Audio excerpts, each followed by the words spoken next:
2025 where I'm sitting, and fans of Mass Effect are still debating why the franchise is in decline.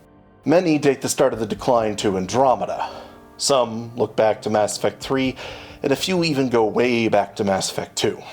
Because I'm a fan with experience working as a market researcher, in this video I want to share the story of how I think Bioware's market research contributed to the Mass Effect franchise's decline. This video, it's a deep dive into how market research hurt Mass Effect, with a twist villain at the end. Is the decline real? Yeah, it is. The Mass Effect franchise appears to be in a critical and commercial decline.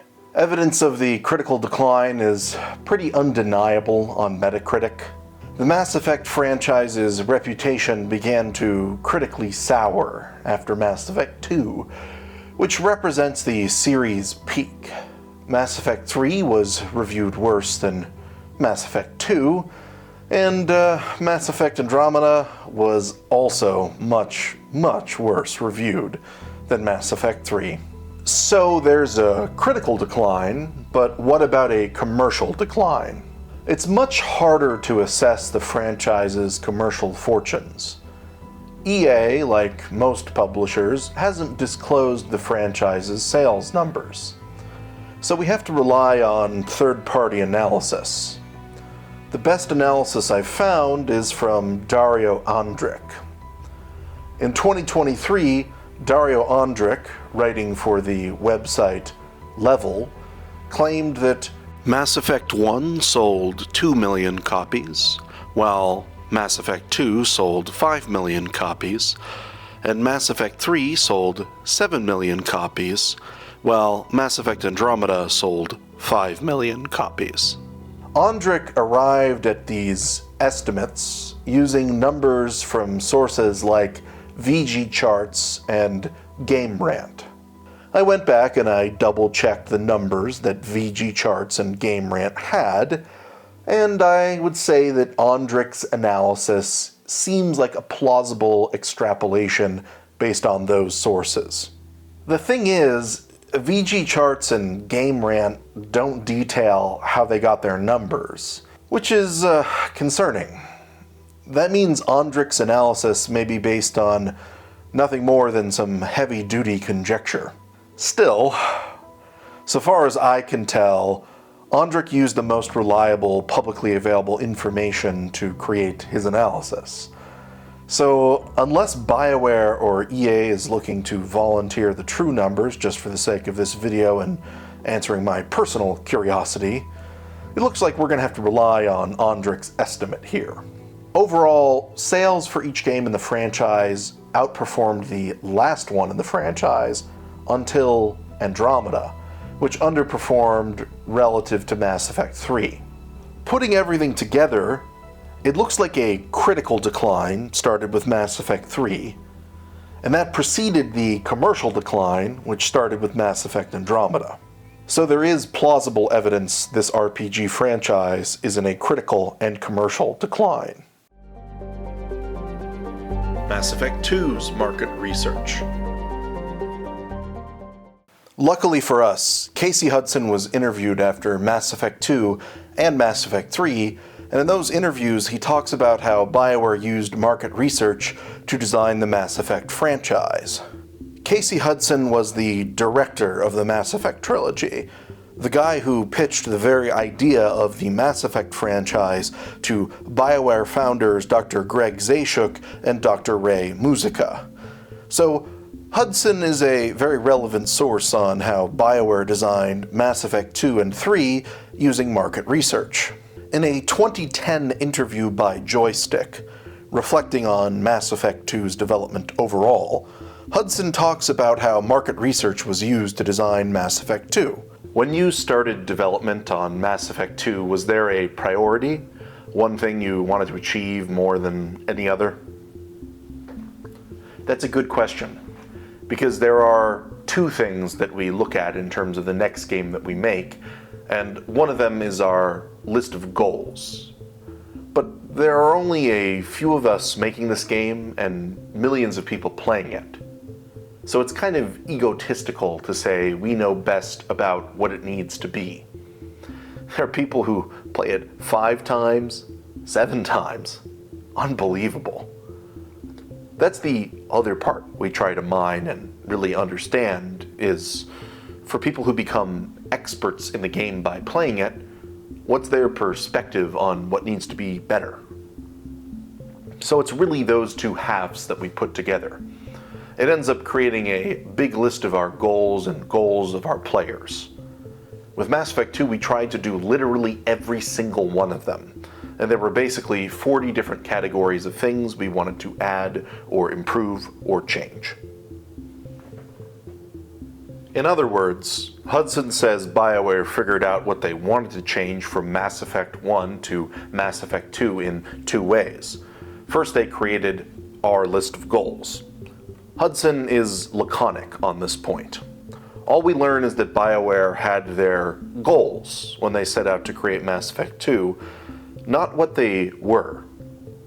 What we do learn about in revealing and explicit detail is how Bioware did market research. More precisely, Bioware tried to take feedback from millions of people and expert players who had played Mass Effect 5, 7, or more times. The opinions of millions matter, but they matter less than the expert players that Hudson effectively defines as those who have voluntarily played Mass Effect 1, 5, or 7 times. Hudson assumes, perhaps rightly, that the target consumer for Mass Effect 2 is likely the heaviest user of Mass Effect 1. In the end, feedback from the players was integrated with Bioware's existing list of internally curated goals. In the case of Mass Effect 2, Bioware chose 40 different categories of changes or improvements they wanted to prioritize. I want to call out 4 weird things about Hudson's response in this interview. First, Hudson seems unaware that prioritizing changing 40 categories of things, that's a contradiction in terms. You can only have a handful of priorities, properly speaking, certainly not 40 categories of priorities. The interviewer should have noted this conflict and asked about it, because otherwise it looks like the priority for Bioware was making many changes, not a few precise ones. And this approach is not an elegant way to go about refining game mechanics. It's very likely to result in creating many new problems alongside all the new changes that are being implemented. My second gripe with Hudson's response here is the emphasis on the negative rather than the positive. Hudson is less interested in learning why some people enjoy the game 5 or 7 times, because his focus is explicitly on learning what these expert players dislike. What do they think, quote, needs to be better, unquote. Hudson wants to learn what isn't fun. He's not looking to learn what is fun, or even why it's fun.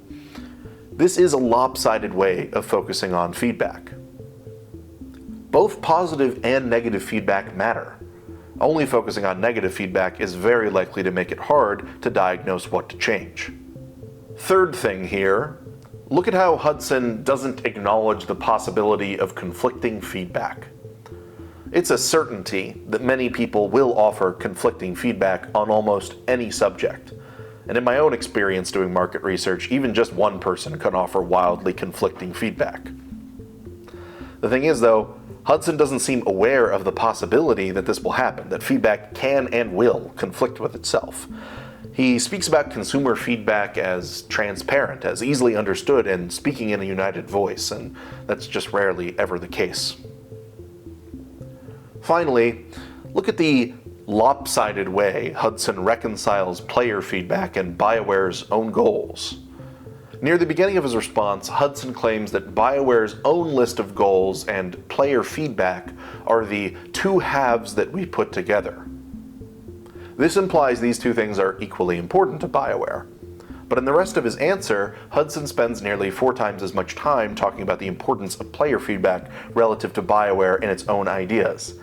He even says it would be egotistical if Bioware ignored feedback from millions and players who are greater Mass Effect experts than they are.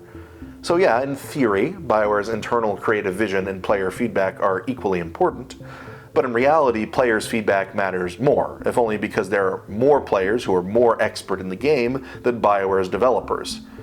So overall, it looks like Bioware is struggling to balance their own goals alongside players' stated desires.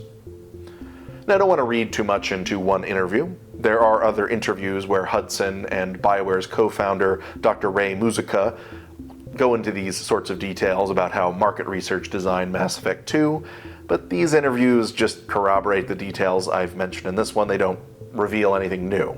If you're curious, there's even a GDC talk, which more or less says exactly what we saw Hudson say so far. This talk was given by Christina Norman, a lead gameplay designer for Mass Effect 2, and the name of the talk is "Where Did My Inventory Go? Refining Gameplay in Mass Effect 2." In this talk, you can see a visual snippet of how Bioware organized feedback for Mass Effect 1 in an Excel spreadsheet all the way back when. We'll deep dive into parts of this talk later, but for now, let's stick with Casey Hudson.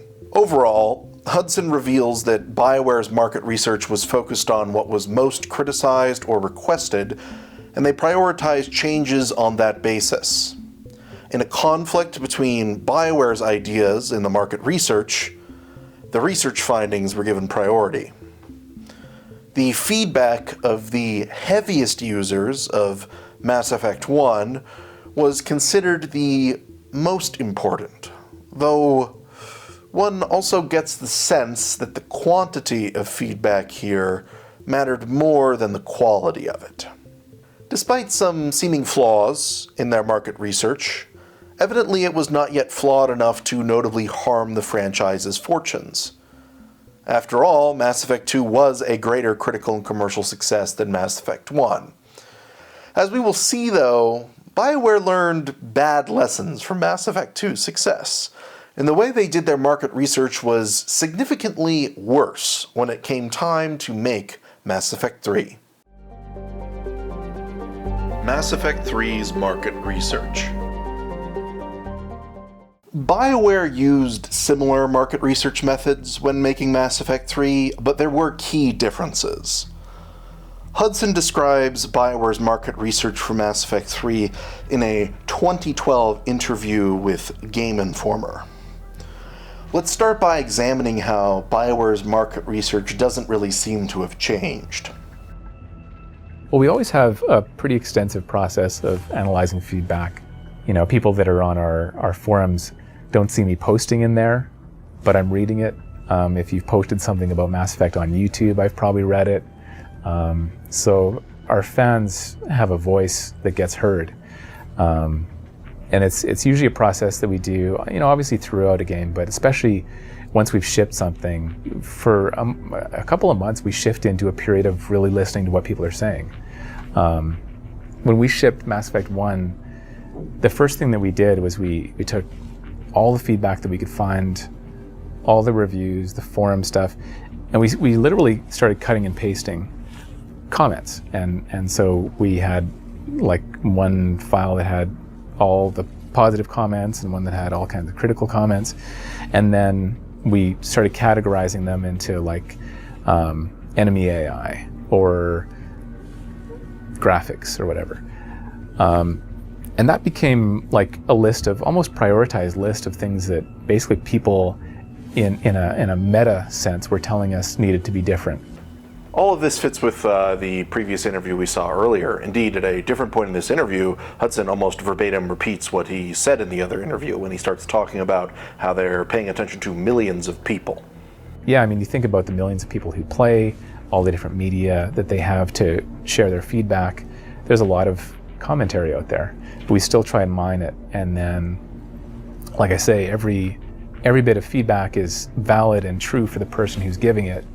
So we need to take it seriously and analyze what it means in terms of something we need to resolve in the game. In other words, Bioware cut and paste consumer feedback from forums, reviews, and YouTube into categories, corresponding to potential fixes or changes that hopefully would work well together. Bioware organized all that feedback into a document with a list of priority categories. Hudson gives a few examples of what kinds of things went into this list. When we made Mass Effect 1 and we saw how people reacted to it, we saw that they wanted romances with Garrus, who's a character with an exoskeleton. These amazing reactions to our characters that showed us we can start relying more on these characters to carry more of the emotion of the story. And so we did that with Mass Effect 2. Garrus became more of Shepard's buddy, and that relationship really worked better than we would have planned ahead of time. And in fact, Garrus can be a romance character, which was probably our most popular romance character, And so one of the top things from Mass Effect 1 was, in the end, we weren't able to reduce the texture load in to the degree that we wanted to. It came right down to the wire, and we got it better and better, but it wasn't as good as we would have wanted. And that was actually one of the biggest pieces of feedback we had on the first game. And so that became the top priority thing for us. It doesn't mean that was the most important thing in the game, but it was just one of those things that here's like basically our list of 5 things that these things have to happen, because we can't not fix these things that people have asked us to. And then other things just down through, AI and vehicles and all that kind of stuff. In short, common feedback for Mass Effect 1 revolved around a desire to have the ability to romance that sexy alien Garrus, get some improved AI, some better vehicle gameplay, and very improved texture load-in. Presumably by texture load-in, Hudson is partly referring to Mass Effect 1's infamously long, much criticized elevator sequences on the Citadel, which were there to disguise loading screens but took about a minute of your life in exchange, and as a result tended to be criticized in almost every review of Mass Effect 1. So we had a list of even specific changes, but categories. We had, I think it was 48 categories of changes that we implemented for Mass Effect 2, and we ended up doing them all. And then within each of those, there are a few changes. Like combat, for example, was just one category, but it was a huge list of things that we did. So all told, Mass Effect 1 feedback was organized into 40-something categories with multiple distinct subcategories. Combat was a pretty prominent example of one key category with many subcategories. Something I find rather worrisome, though, about this interview is that Hudson is reluctant to say that feedback can be bad. He's not very willing to say that it can be imprecise, unhelpful, or just flat out irrelevant. Yeah, there are 2 different moments where Hudson flirts with saying something like feedback can be bad. There are 2 moments where he hedges the phrase all feedback is true with the crucial qualifier that it's true for that person. Like I say, every bit of feedback is valid and true for the person who's giving it. All feedback is valid, and all feedback is true for that person. Casey Hudson seems well aware that all feedback isn't always helpful. And to the man's credit, he does claim that Bioware doesn't try to do exactly what players request. What we don't try to do is just build exactly what people tell us we should build, because then there's no surprise in it. And it's not necessarily exactly what they would want. But what we do try to do is to analyze, how do we address this in terms of a game design that doesn't just become, a piecemeal collection of different solutions, but it still has that kind of elegant simplicity to it. Hudson is absolutely correct here, in my opinion. Just doing whatever people request will absolutely lack surprise, and it will create a piecemeal collection of different solutions that lack elegant simplicity. Still, no matter how much Hudson is hedging his words here and seems to be well aware of the dangers here, he just doesn't say that feedback can be irrelevant or unhelpful or just bad and not worth listening to. In general, Casey, he's at great pains to repeat in detail, in multiple places, that it is Bioware's firm creative conviction that negative feedback somehow implies something should change in the games. We took all the feedback that we could find, all the reviews, the forum stuff. And that became like a list of, almost prioritized list of things that basically people in a meta sense were telling us needed to be different. Yeah, I mean, you think about the millions of people who play, all the different media that they have to share their feedback. There's a lot of commentary out there. Like I say, every bit of feedback is valid and true for the person who's giving it. So we need to take it seriously and analyze what it means in terms of something we need to resolve in the game. You know, all feedback is valid, and all feedback is true for that person, and in some way that we probably need to address. So Hudson seems convinced that if many players demand something, Bioware must change something in response. His focus here is making clear that Bioware takes responding to negative criticism as a utmost priority. All of that was a lot like how Bioware made Mass Effect 2, but there are two key differences here worth dwelling on in how Bioware made Mass Effect 3. First, Hudson never says that Bioware had its own list of goals, and that's worrisome. The possibility that Bioware has its own ideas, much less that they could disagree with their market research, it's no longer even raised. Bioware seems to have given up trying to balance its ideas with those of the consumers, and they just deferred to doing what their market research found was the best game design. The second thing here that I find concerning is that Hudson does not say anything that implies there is a target consumer anymore. There are no expert players or heavy users of Mass Effect that Bioware wants to listen to more than all the other customers out there who want to play video games. All feedback, in theory, seems to be equally valuable now. What's the problem? As I studied these interviews with Hudson, the franchise's decline started to make a lot more sense to me. Bad market research may not be the primary cause of the decline, but it's clearly a very powerful contributor. The easiest way to put it is that Bioware's way of doing market research is very methodologically unsound. It has three obvious problems. Their focus on reducing negative feedback instead of trying to generate more positive feedback. Their focus on quantity of feedback over quality of feedback. And finally, the way that Bioware eventually plain lost sight of their target consumer, the RPG enthusiast. The first problem with Bioware's market research was its focus on the negative to the seeming exclusion of the positive. This is a mistake because it makes you iterate towards the forgettable rather than on what drives consumers to buy your product instead of its competitors. It's a market research 101 truism that consumers purchase one product instead of its peers because for whatever reason it is more uniquely well suited to fulfilling their desires at time of purchase. Consumers will still purchase a flawed product if it uniquely meets their needs. I think it can help to understand this idea in terms of antis and drivers. An ante is something consumers may commonly demand in a product, but will not make them purchase the thing on its own.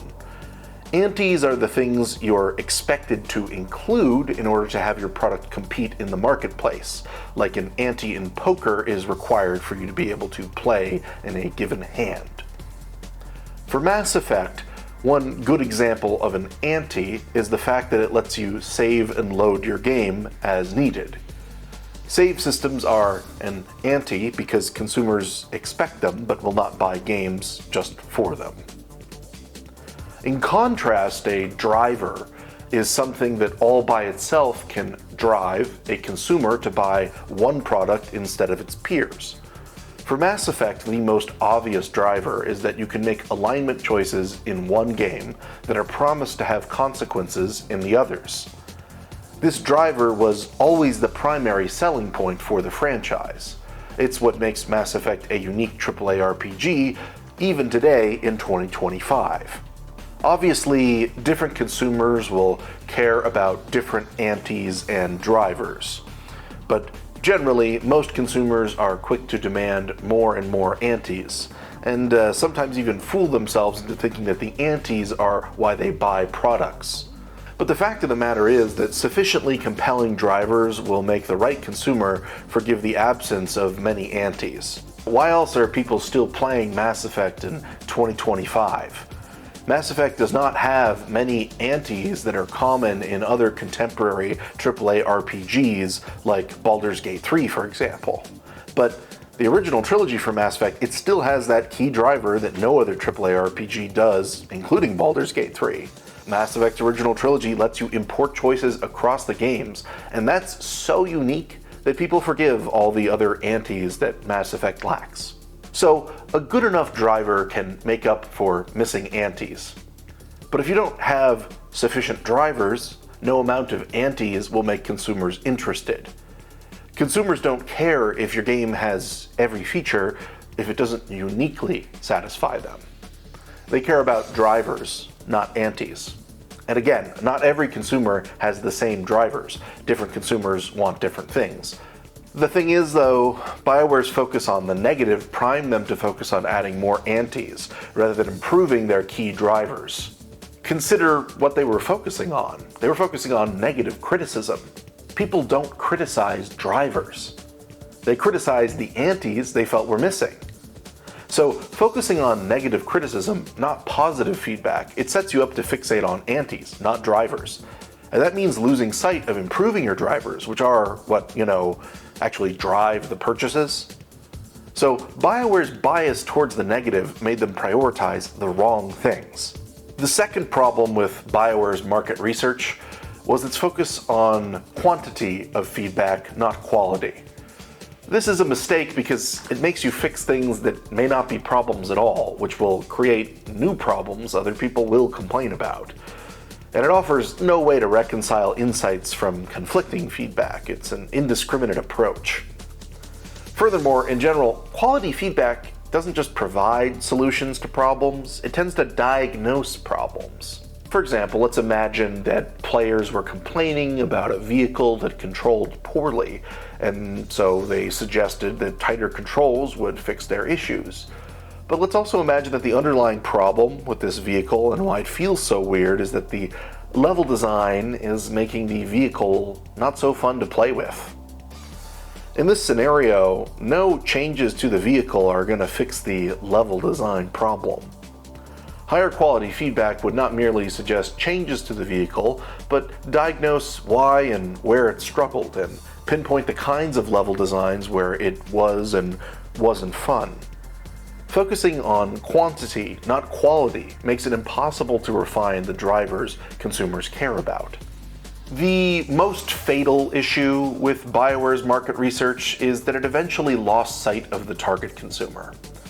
Losing sight of your target consumer is a surefire way to speedrun the death of a product. You make other mistakes, you might survive. But if you make this one mistake, you are screwed. End of story. You can't compensate for trying to sell a product to the wrong people. And if you don't specify a target consumer, you don't even know what antes and drivers matter. Earlier, we saw that Bioware's market research for Mass Effect 2 had the common sense to focus on feedback from Mass Effect 1's heavy users. Those people who were playing the game 5 or 7 times, who we can safely assume were RPG enthusiasts. This focus on the RPG enthusiast, it's probably why Mass Effect 2 didn't begin the decline of the franchise, despite all the other problems with Bioware's market research for Mass Effect 2. Mass Effect 2 was successful in spite of its flawed market research. But I think less amateurish market research probably would have made the game an even greater critical and commercial darling. They could have not just been focusing on the right target consumer, the RPG enthusiast, but they could have been also figuring out the positives, not just the negatives. They could have looked for the quality feedback, not just the quantity feedback. But you see, when we look at Mass Effect 3, this is pretty clearly when they've abandoned the target consumer, seeking to please the widest audience possible. This is where we don't see Casey Hudson talking about a specific kind of person the game is being designed for anymore. And this is almost certainly why Mass Effect 3 began the decline of the franchise. Because you can't have a game that stands out to consumers if it's being targeted at literally everyone. Again, each person has different antes and drivers that will make them care for different things. A game for everyone is a game for no one, as the developers of Helldivers 2 so aptly put it. And in trying to please everyone, Mass Effect was doomed to focus on forgettable antes, not drivers. Decline was inevitable when the target consumer was lost. As someone who has a day job in market research, I can't stress enough how professional market research is carefully designed to avoid Bioware's mistakes. You don't listen to random consumers, and certainly not the most negative and common opinions repeated on the internet. That's a recipe for losing sight of your drivers, focusing on antes, and disappointing consumers. Bioware's approach to market research, it's amateurish at best and totally indiscriminate at worst. It reminds me of those who lack any self-esteem, and so they can't help but absorb all the criticism they receive. Or for that matter, a creative person who's a pretty novice in their own craft who then listens to all feedback, the good, the bad, the irrelevant, and unhelpful, because they just don't know how to sift through what is good and what is bad feedback for their own growth, because they're new, right? They're a novice. Ultimately, this just isn't an elegant approach to making art or money. It's what I'd expect of an indie studio with pitiful marketing resources, not a AAA game developer. If you are like me, you've found the story so far tantalizing, not satisfying. Casey Hudson seems to be describing some very bad market research, yeah, but the proof is in the pudding, is it not? If the recipe they used to design these games was bad, as I say it is, how do we see that reflected in the final product? Where does the design of these games reveal the bad market research? Good question. I've got answers. Vehicle exploration. Some form of exploration gameplay is an ante that many players expect in RPGs. It's one of the defining features of the RPG genre, going all the way back to D&D's first edition. Mass Effect 1 tried to meet this RPG ante by infusing its setting with a galaxy of frontier planets populated by mercenaries and black sites. You could drive around most of these places with the Mako. The Mako is flawed. Perhaps the funniest description of this vehicle and how it feels to drive it is from the Mass Effect 1 reviewer, Alan Butterworth. As he wittily put it, the Mako is like, quote, a drunken cow dancing on a pogo stick in the middle of an oil slick, unquote. The Mako flops, it slides, falls, floats, bounces, and generally needs to be herded like a bull on illegal stimulants. It doesn't shoot where you aim its gun, it gets stuck driving on uncharted worlds, it's tedious to repair, Thresher Maws kick its butt, but in lava this thing is indestructible. And these are just the funny problems with the Mako. And unsurprisingly, it was criticized about many of these things by fans and reviewers of Mass Effect 1. Bioware did their market research, and it led them to design the Hammerhead for Mass Effect 2. If I told you to design a vehicle that was the opposite of the Mako, you'd end up with the Hammerhead. The Mako shoots mass-accelerated metal slugs almost invisible to the naked eye. The Hammerhead shoots exploding rockets that arc slowly and visually stand out. The Mako has 6 wheels. The Hammerhead is a hovercraft. The Mako can only move at 1 speed. The Hammerhead can boost its default speed indefinitely. The Mako's guns need to be manually aimed.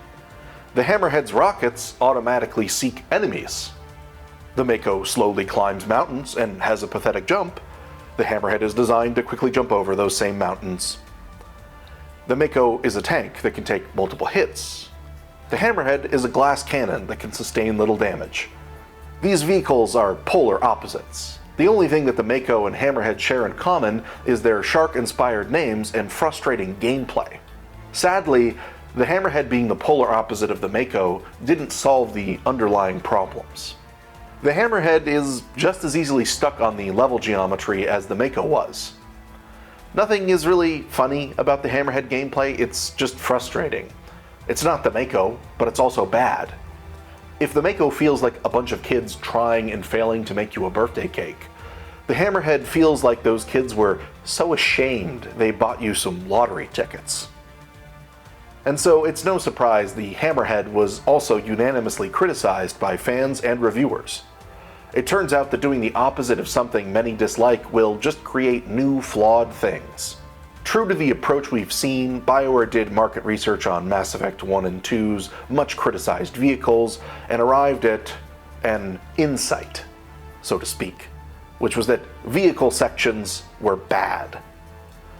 So Mass Effect 3 has no vehicle exploration. And as many have noted, such as the very influential Yahtzee Croshaw, Mass Effect 3 ends up with less gameplay variety. The universe now feels smaller and emptier. You can't explore anymore. And RPG anti-exploration gameplay is missing in Mass Effect 3 because of Bioware's market research. Well, ever ready to overcorrect, Bioware designed Andromeda so that it would include vehicle sections in order to give the player the much-desired old RPG sense of exploration. As a result, Andromeda offers run-of-the-mill open-world vehicle gameplay with the Nomad. The Nomad gameplay was not widely criticized, but nor was it much praised, except in comparison to the Mako and Hammerhead. But that's like praising an adult athlete for surpassing a baby. Any baby, however, has certain powerful charms that no adult athlete can ever hope to match. I at least remember what it feels like to drive the Mako and Hammerhead, but the Nomad is as forgettable as the places you drive it. I think Taoist philosophy helps articulate the underlying problem here that Bioware missed.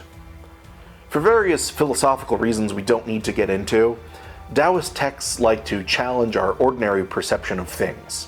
The Tao Te Ching, for example, claims that what makes a bowl useful is its emptiness. Without the emptiness, a bowl cannot achieve its conventional function of containing things. Similarly, I would argue a vehicle in an RPG is only as fun as the levels it is designed to explore. Just look at the Mako in the Legendary Edition. Because the general philosophy behind this remaster was not to fundamentally change anything, but only to refine and tweak it, the Mako can be fun to drive now. It can be repaired cheaply and quickly. It has a temporary speed boost mode. It shoots where you aim it. It recharges its shields quickly. And it feels appreciably less floaty. Lava even hurts it now. All this, I think it feels pretty great on the handcrafted main mission levels in Mass Effect 1. When you're driving around Ferrum, Noveria, Pharos, Vermeer, and Ilos, the Mako feels like it's where it's supposed to be. These are inhospitable, mysterious worlds with distinct atmospheres.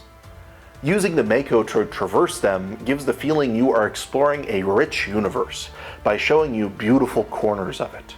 The Mako only feels like its old nasty self on all the Uncharted worlds, which is no accident. And these worlds received far less attention in the way they were designed. I recall an interview that I just can't find anymore that mentioned that these worlds were originally computer generated. Now maybe I'm wrong on that, maybe I've sort of hallucinated this interview and that's why I can't find it, or maybe it's been removed and that's why I can't find it.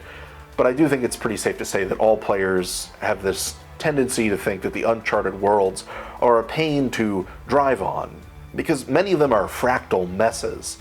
Here's looking at you, Nota Crux. You're absolutely the worst example of this. You're the one everybody loves to meme about. But, you're also just representative of what goes wrong on most of these planets. So ultimately, whether they're algorithm generated or not, these Uncharted worlds were clearly given far less time and attention than all the main mission levels. But since there are far more Uncharted worlds to drive on in Mass Effect 1 than there are main missions to drive in, This means the Mass Effect 1 heavy user, when thinking in retrospect, and especially the completionist, they're going to be remembering the Mako handling at its very worst. So, most of the time you can possibly drive the Mako, the level design just isn't set up to gel with it in Mass Effect 1. And recall, the people that Bioware did their market research on, the Mass Effect 1 heavy user, this means that they're very apt to forget the Mako's strengths. It certainly doesn't help that we also saw that Bioware was more interested in their negative, not positive feedback. They were focused on studying what didn't work, not where things were particularly fun. So it's no wonder Bioware's market research made the Mako appear to be just worth jettisoning and doing the opposite of. They were never looking for redeeming qualities to begin with, just problems to eliminate. Ultimately, the Mako and Hammerhead, they're more victims of their level design than they are their controls. Though yeah, both could use a little improvement in their controls too. And I think just as the Dao De Ching would question calling a bowl bad because it is too tall when it has no emptiness, it is a mistake to call the Mako and Hammerhead bad primarily for their controls. Since Bioware's market research could only turn up the most unimaginative of insights, they were not able to diagnose the underlying problem with their vehicles. And the unsurprising result is that even when Andromeda's Nomad got tight controls, it still had nowhere memorable to explore. A whole lot of generic nothing to drive around in is not how you make RPG exploration rewarding. Legendary Edition shows the cost of the road not traveled by the franchise. Mass Effect 2 could have made the modest tweaks to the Mako that Legendary Edition did. If they'd done that, then Bioware wouldn't have needed to design, playtest, and balance a new vehicle they were inexperienced with. The difficulty of that task is almost certainly why Mass Effect 2 didn't launch with the Hammerhead, and the Hammerhead DLC levels like Firewalker and Overlord are fully isolated from the main game. And don't for a second forget resources spent on this DLC necessarily competed with making Mass Effect 3. But, just imagine, if you will, that Bioware had leveraged their experience with Pharos and Novaria style levels for the Mako. Imagine that Mass Effect 2 gave Omega, as well as Ilium, Tuchanka, and even the Collector base, handcrafted Mako sections. Imagine that Mass Effect 3 offered similar handcrafted vehicle sections during its main missions. There's a lot of hints that Bioware wanted integrated vehicle sections for exploration, like the ones that I'm proposing right now. Just look at the Tomka cutscenes on Tuchanka, the Skycar chases on Ilium, and of course the Overlord DLC. Or for that matter, the Kodiak sequences, the Geth vehicle sequences, there's some more Tomka sequences, or even the underwater mech in the Leviathan DLC. There's clearly a recurring desire throughout Mass Effect 2 and Mass Effect 3 to have a vehicle narratively break up the main missions like the Mako once did and offer some interesting exploration that further characterizes the universe. But unfortunately, Bioware refused to design around one vehicle, as in Mass Effect 1.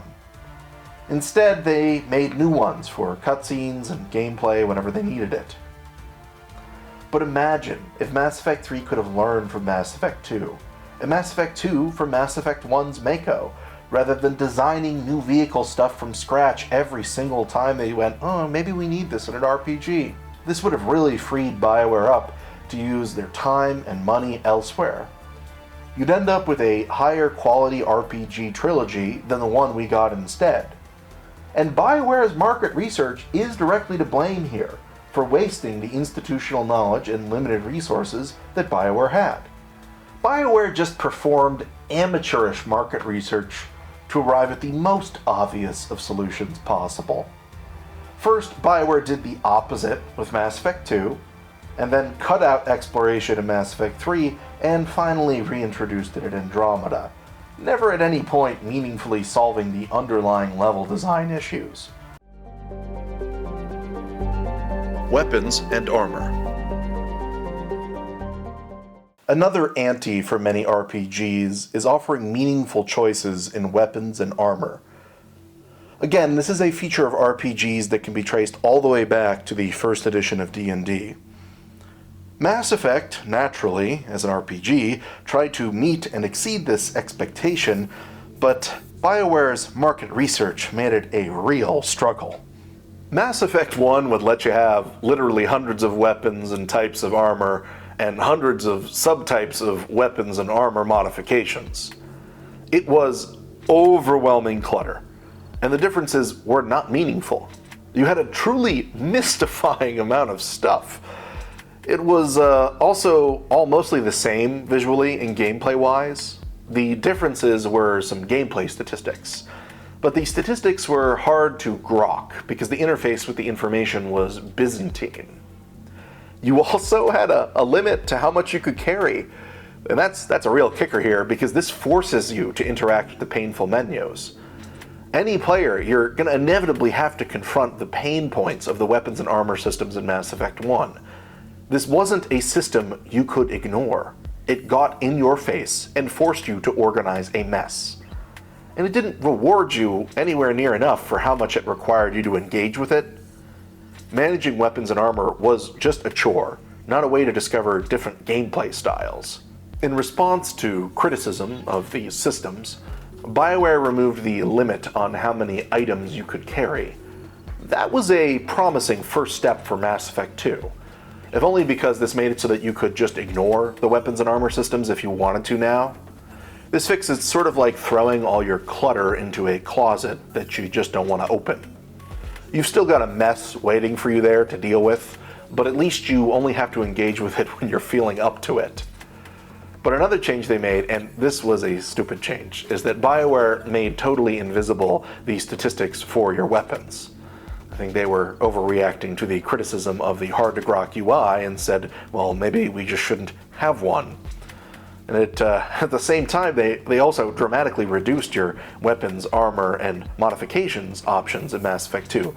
Again, they very clearly looked at the feedback that said there's too much here, and they said, let's give you less. And I'd say this is baffling because, all this means that I don't even know why I should choose one gun instead of the other. There's not a UI anymore to tell me. Yeah, it's true that before I had a lot of very unclear choices to make with Mass Effect 1's weapons and armor, but in Mass Effect 2 I have very few, but still very unclear choices to make. If not for the removal of the inventory limit, Mass Effect 2 would just be a downgrade. You can't see the statistics behind your weapons. You can't know which is better. Mass Effect 1, however painful it was in its execution, it at least made it possible to see those statistical differences. It's fair to say that Mass Effect 2 responded to criticism of Mass Effect 1 not by solving the underlying issues, but by creating new problems.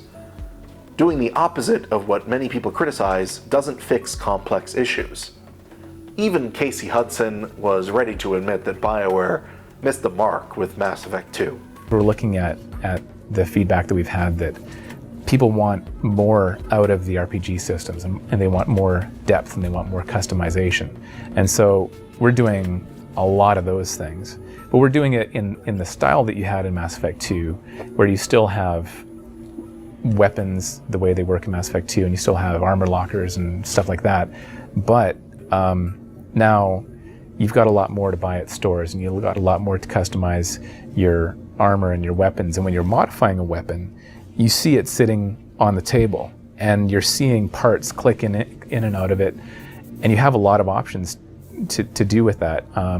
So we're coming back to a place where you have the customizability that you had in Mass Effect 1, and a lot of those choices in that activity chain, but combining it with the way that the systems were really fun and I think well presented in Mass Effect 2.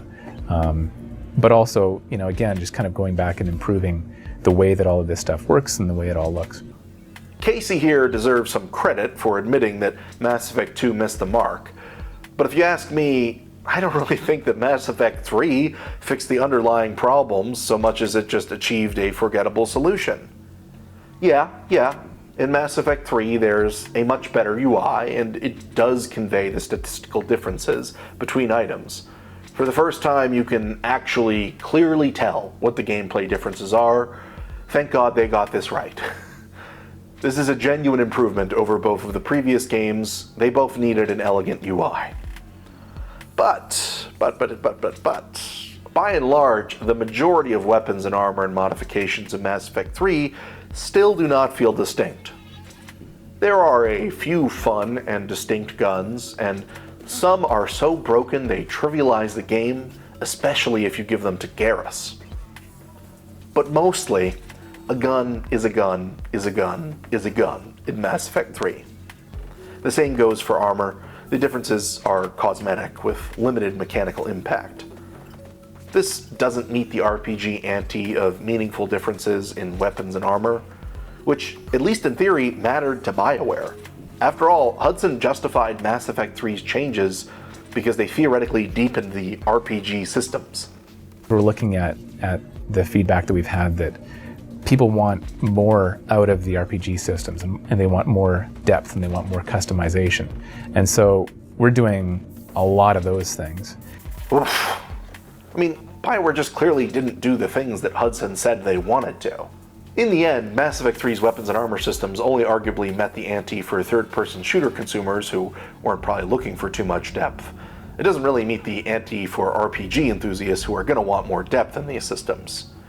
Yeah, I don't remember many people who are RPG enthusiasts criticizing the lack of depth with weapons and armor in Mass Effect 3, but that's likely because these RPG fans were too apoplectic about Mass Effect 3's many other more obvious RPG failings. RPG enthusiasts were too rightly frustrated with the shoddy quest log, lack of vehicle exploration gameplay, and most of all, the infamous lackluster endings. And since Bioware operated on the logic that if it ain't criticized, ignore it, it's perfect as is, you don't need to improve things if they aren't criticized, Bioware repeated Mass Effect 3's design of weapons and armor in Andromeda. Andromeda's weapons and armors are also tactically forgettable. But few complained about this RPG failing, which for Bioware is mission accomplished. Again, I suspect this had more to do with the fact that Andromeda also had some pretty gigantic controversies as an RPG. RPG consumers were reasonably piqued by how weightless player choice felt in that game, to say nothing of the clunky quest log, uneven writing, and inconsistent 4-type personality system. Earlier, we saw that the core problem with Mass Effect's vehicles was arguably a more complex level design issue. So what's the underlying problem with Mass Effect's weapons and armor systems? I think Helldivers 2 offers a helpful point of contrast, because it's a solid third-person shooter that uses RPG mechanics, but it uses its RPG elements to elevate the third-person shooter. While Helldivers 2 is primarily a third-person shooter, its D&D-inspired RPG weapons and armor systems are critical to its overall gameplay. Mass Effect can stand to learn a thing or two from this game. Consider armor in Helldivers 2. All armor has 3 primary differences. They affect how much health you have, how quickly you sprint, and how quickly you regenerate stamina. There are also 3 kinds of armor: light, medium, and heavy. Lighter armor grants less extra health, but lets you sprint the quickest and regenerate stamina the fastest.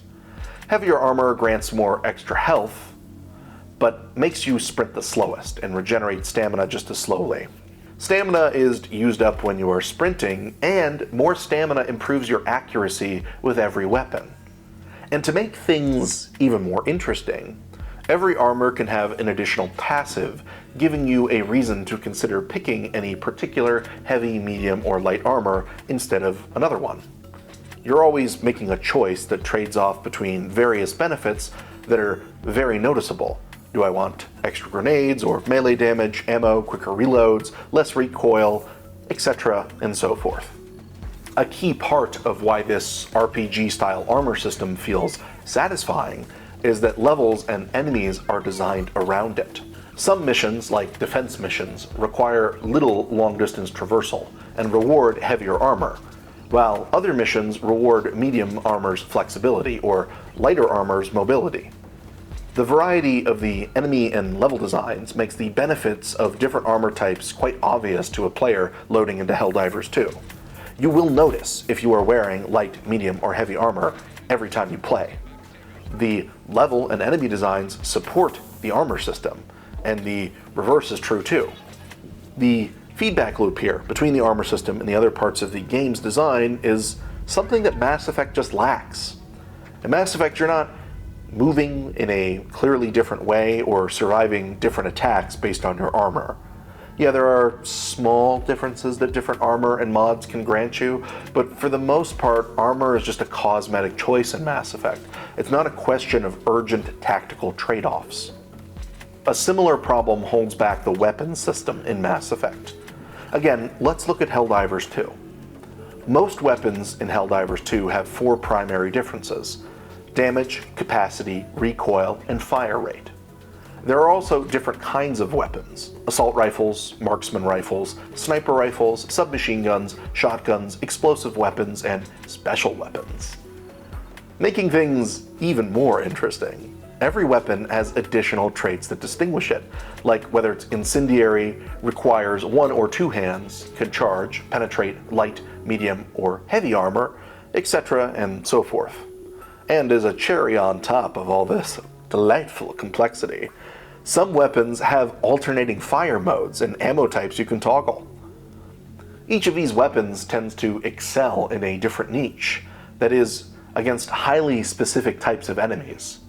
The bots, bugs, and Illuminate, the 3 enemy factions, reward different types of weapons, and the various types of enemies inside each faction also reward even more specific weapons as well. Even the designs of each of these enemies reward shooting different parts of them. Some parts of enemies are heavily armored. There are different kinds of armor enemies can have, and some enemies only have medium armor, some have light armor. Shooting one enemy in one part of its back may be more rewarding than shooting in its front, but shooting in the torso may be best if you're looking for the most reliable damage, etc., and so forth. What ultimately makes the various weapons so satisfying are their specific interactions with the level and enemy design. You will be able to tell when your weapon is effectively penetrating enemy armor or not. You will feel when an enemy's weapons effectively outrange your own gun, and vice versa. You will notice when you are fighting against an enemy that your weapon is designed to triumph over, and one that it struggles against. And you will find both kinds of enemies in every mission, regardless of the faction you fight against. This feedback loop between the enemies and the level design and your arsenal of weapons, it's some elegant stuff. This is by no means revolutionary, it's what you would expect out of any well-designed RPG. And the end result is that Helldivers 2 offers a delightful symphony of tangible tactical trade-offs for you to consider in its evolving wargame. In contrast, Mass Effect's RPG weapon systems are rudimentary at the very best. Yes, it does have some different weapons like assault rifles, submachine guns, pistols, sniper rifles, and so on. Yeah, some enemies in Mass Effect 2 and Mass Effect 3 have weak spots you can target and areas you can't hurt at all, but for the most part every faction is equally viable to fight with every type of weapon, whether it's mercs, mechs, reapers, geth, cerberus, etc. And the level design is so standard that there are a few trade-offs to consider here. Even between a sniper rifle and a pistol, you're not really going to notice any important difference in any given level. It's also the exception to the rule that a mission will have enemies that notably reward one weapon and other enemies that punish the same weapon. And with very few exceptions, shooting different parts of enemies rarely makes a tangible difference. It doesn't feel like there's a feedback loop between the level design and enemies and the player's weapons. Tactical trade-offs are a rare occurrence. I want to be absolutely clear because Bioware seems to have a track record of not interpreting feedback very well. I am not saying that the next Mass Effect should just ape Helldivers 2. My point is that Mass Effect's third-person shooting is too disconnected from its weapons and armor RPG systems. While a game like Helldivers 2 harmonizes multiple systems, like level and enemy design, to elevate its armor and weapon systems such that the weapons and armor choices offer tactical RPG trade-offs, the kind we'd expect in a tabletop game. This harmony of systems is what Mass Effect must find its own way to achieve. Unfortunately, Bioware used market research to crowdsource surface-level fixes with inadequate depth for what most consumers of RPGs would expect. Rather than refining Mass Effect 1's frustrating RPG weapons and armor, Bioware cut it like the flawed Mako. They missed the forest for the trees, and they overcorrected on isolated systems. In the end, creating a memorable medley of RPG trade-offs, it just wasn't their goal. Avoiding criticism was. And because of that, a generic result was the only possible outcome, given Bioware's unprofessional market research. Alignment role-playing. Prepare for the story within the story, the play within the play. The most damning example of how Bioware's approach to market research caused the Mass Effect franchise to decline.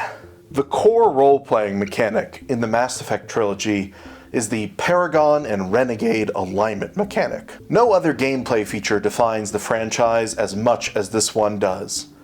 Only the N7 logo is as equally recognizable to the Mass Effect fan as the moral alignments. Making choices that ripple across the games is the driver that sells this franchise, even in 2025 and likely beyond.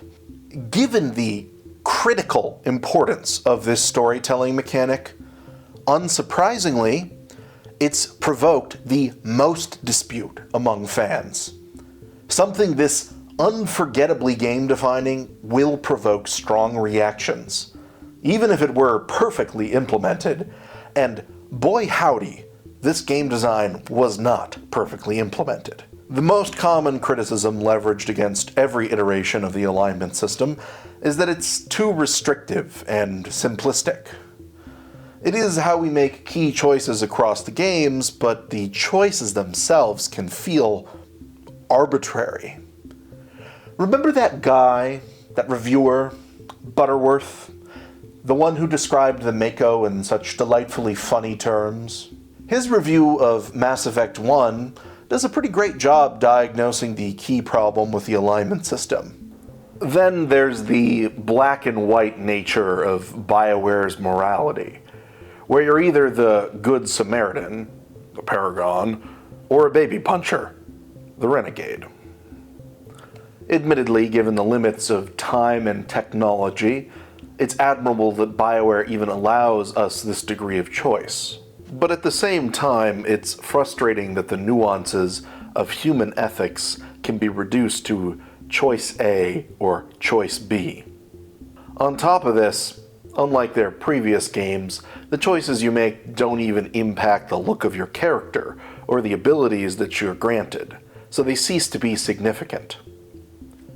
To be fair, there are plenty of moments where you must make key decisions with some fairly weighty moral implications, and these prove to be the most satisfying and meaningful moments in the game. So what we're seeing Butterworth here focus on is that Mass Effect 1 and 2's Paragon and Renegade system effectively reduces the nuances of human ethics to dilemmas with only two choices. Dilemmas that can all too often feel like a choice between being good or evil, the Paragon or the Renegade.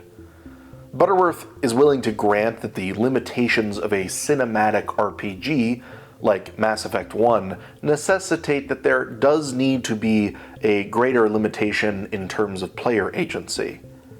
Nonetheless, Butterworth generally feels that the Paragon and Renegade system, it's still too reductive. If only because we can point to other moments in the game that are exceptions to the reductive rule.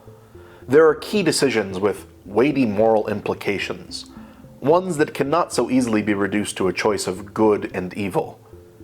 Presumably, Butterworth has in mind stuff like the Rachni Queen dilemma, or the choice to sacrifice the Council to focus on Sovereign, or save the Council but risk defeat by Sovereign. In the moment, not knowing the consequences in future games, these choices cannot be reduced to good and evil. All in all, Butterworth seems frustrated that Mass Effect 1 tried and failed to reliably offer morally ambiguous choices, like these ones we've just considered using the alignment system. There may be plenty of moments with some fairly weighty moral implications, but these are the exception, not the rule. More often, it's Manichean, We're deciding whether to slaughter every colonist on Zhu's hope or save their lives. Should I punch a reporter in the face? Or, should I talk in circles around her like I'm some order of legend? Choices like these are between a more ethical and less ethical route. It's good and evil. For whatever design reasons, more often than not, the role-playing feels this simplistic and reductive. Butterworth has, I think, basically diagnosed the core problem with all versions of the alignment system. Something's going wrong in the execution of the narrative design, producing inconsistent results. To refine his argument, I'd say it looks like the alignment system is trying to create morally ambiguous dilemmas, in the style of, say, the Witcher RPGs, but certain ways it is implemented to create more simplistic choices of good and evil, akin to Bioware's old Star Wars Knights of the Old Republic.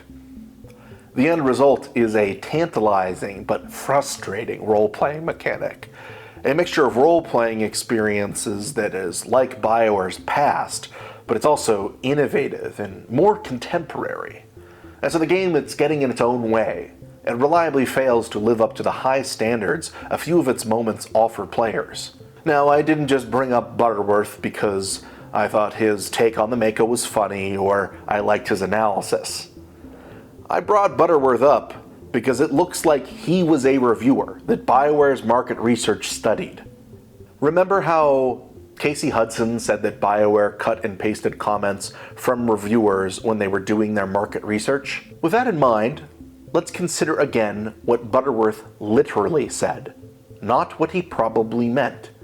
The kind of thing you would cut and paste into a spreadsheet if you were in a hurry and you were summarizing him and trying to capture all the feedback you possibly could. Notice how, right after Butterworth critiqued the reliable lack of ethical nuance, he wished for more weighty consequences, and he suggested something like alignment dilemmas that alter your abilities or appearance. Butterworth rightly notes prior Bioware games did this, like Star Wars Knights of the Old Republic. You get altered appearances and unique abilities for playing good or evil in that RPG. And so if you read Butterworth literally and superficially, and try to squeeze his ideas into a spreadsheet, you can easily misunderstand him and think he wants more coder-style gameplay, not more nuance. Bioware's market research seems to have superficially read Butterworth. Look at Mass Effect 2. It introduced the features Butterworth hypothesized would fix the problem that he had identified. Mass Effect 2 has 2 new abilities to unlock as a Paragon or Renegade, and it will alter your appearance based on your alignment choices. Generally, you can only acquire Samara's Reeve ability as a Paragon, and Morinth's Dominate ability as a Renegade. I say generally because on replays, you get to keep any of the abilities you previously unlocked before, which means, in theory, a Paragon can keep Morinth's ability from a prior playthrough, for example. In the end, though, a player's first impression is going to be that a Paragon and Renegade get different unique abilities locked to their alignments. Similarly, everyone's first impression of Mass Effect 2 is that acting like a Paragon and Renegade will alter your appearance. You get more intense and glowing red facial scars spreading across Shepard's face the proportionally more Renegade choices they make, while Paragon choices heal and can eventually remove the scars. In other words, you usually have a constant reminder on your face of how much of a Paragon or Renegade you are. Eventually, you can effectively turn this mechanic off. There's a way to buy scar removal in-game if you spend a large amount of in-game resources. But on replays, you start with a lot of these in-game resources, so it does make the opportunity cost for scar removal go down. Still though, again, a player's first impression, it's going to be that alignments are going to have a noticeable impact on your player character's appearance. So it looks a lot like Bioware read Butterworth's review in their market research because they made the exact changes he requested. At least in the most superficial and literal sense of his words, if not in their subtler meaning. And for that reason, I doubt Butterworth would be pleased with Mass Effect 2's changes.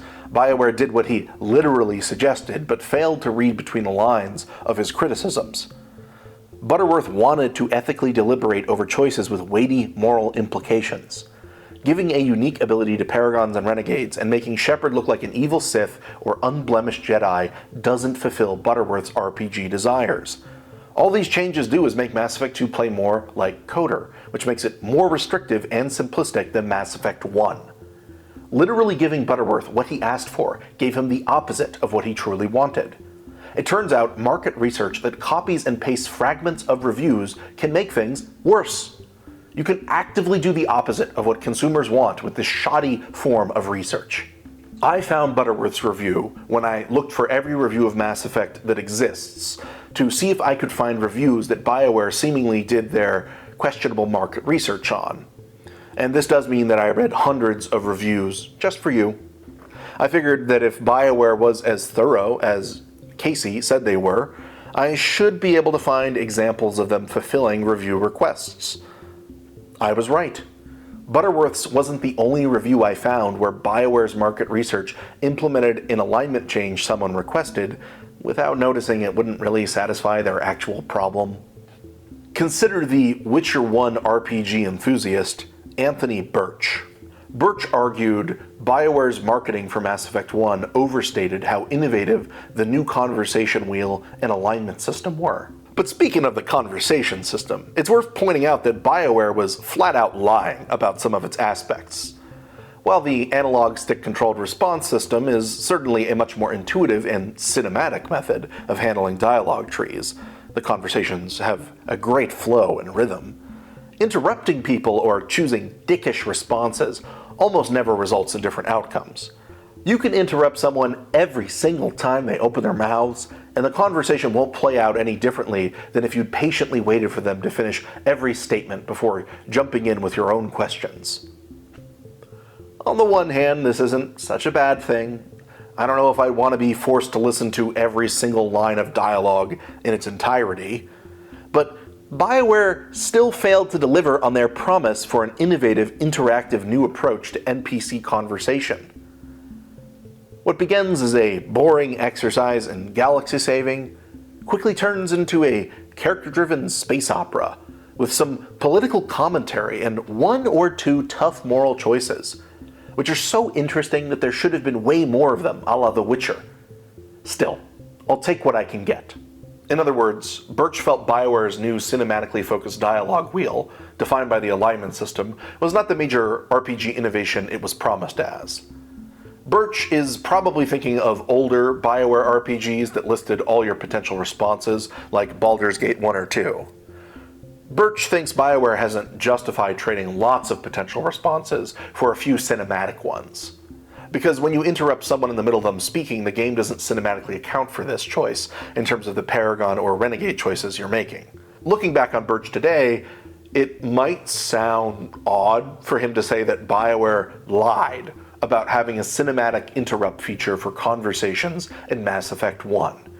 Most people remember Mass Effect 2 for introducing an interrupt system in its conversations, not Mass Effect 1. But Birch is not wrong per se.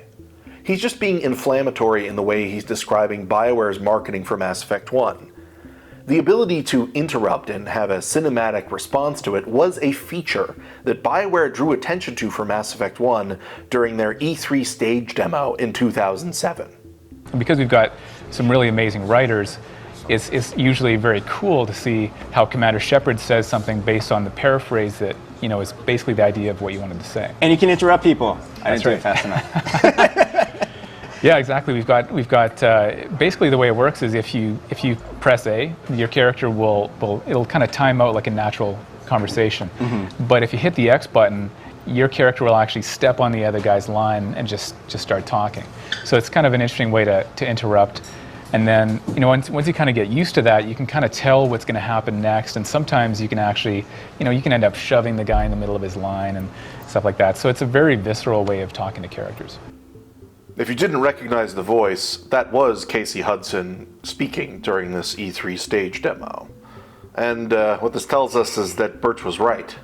Bioware, or at least Casey Hudson, did market a visceral interrupt system for their new cinematic conversations in Mass Effect 1. And Birch's criticism here, if a little bit inflammatory, is just calling Bioware out on the carpet. Interrupting people in Mass Effect 1, it just doesn't make a difference in the way that Hudson said it would.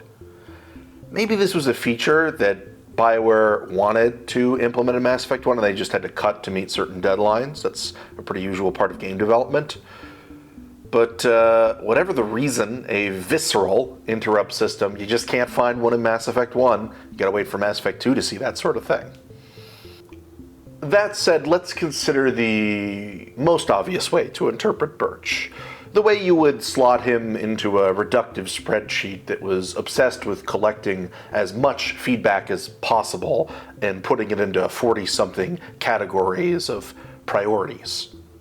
Birch doesn't outright say this, but it's very easy to interpret him as saying that Bioware can only really justify a new cinematic focus on role-playing and conversational interrupts if it ties this sort of system into the underlying alignment mechanics. If the consequential Paragon and Renegade system isn't connected, then the interrupt system is toothless in terms of weighty consequences.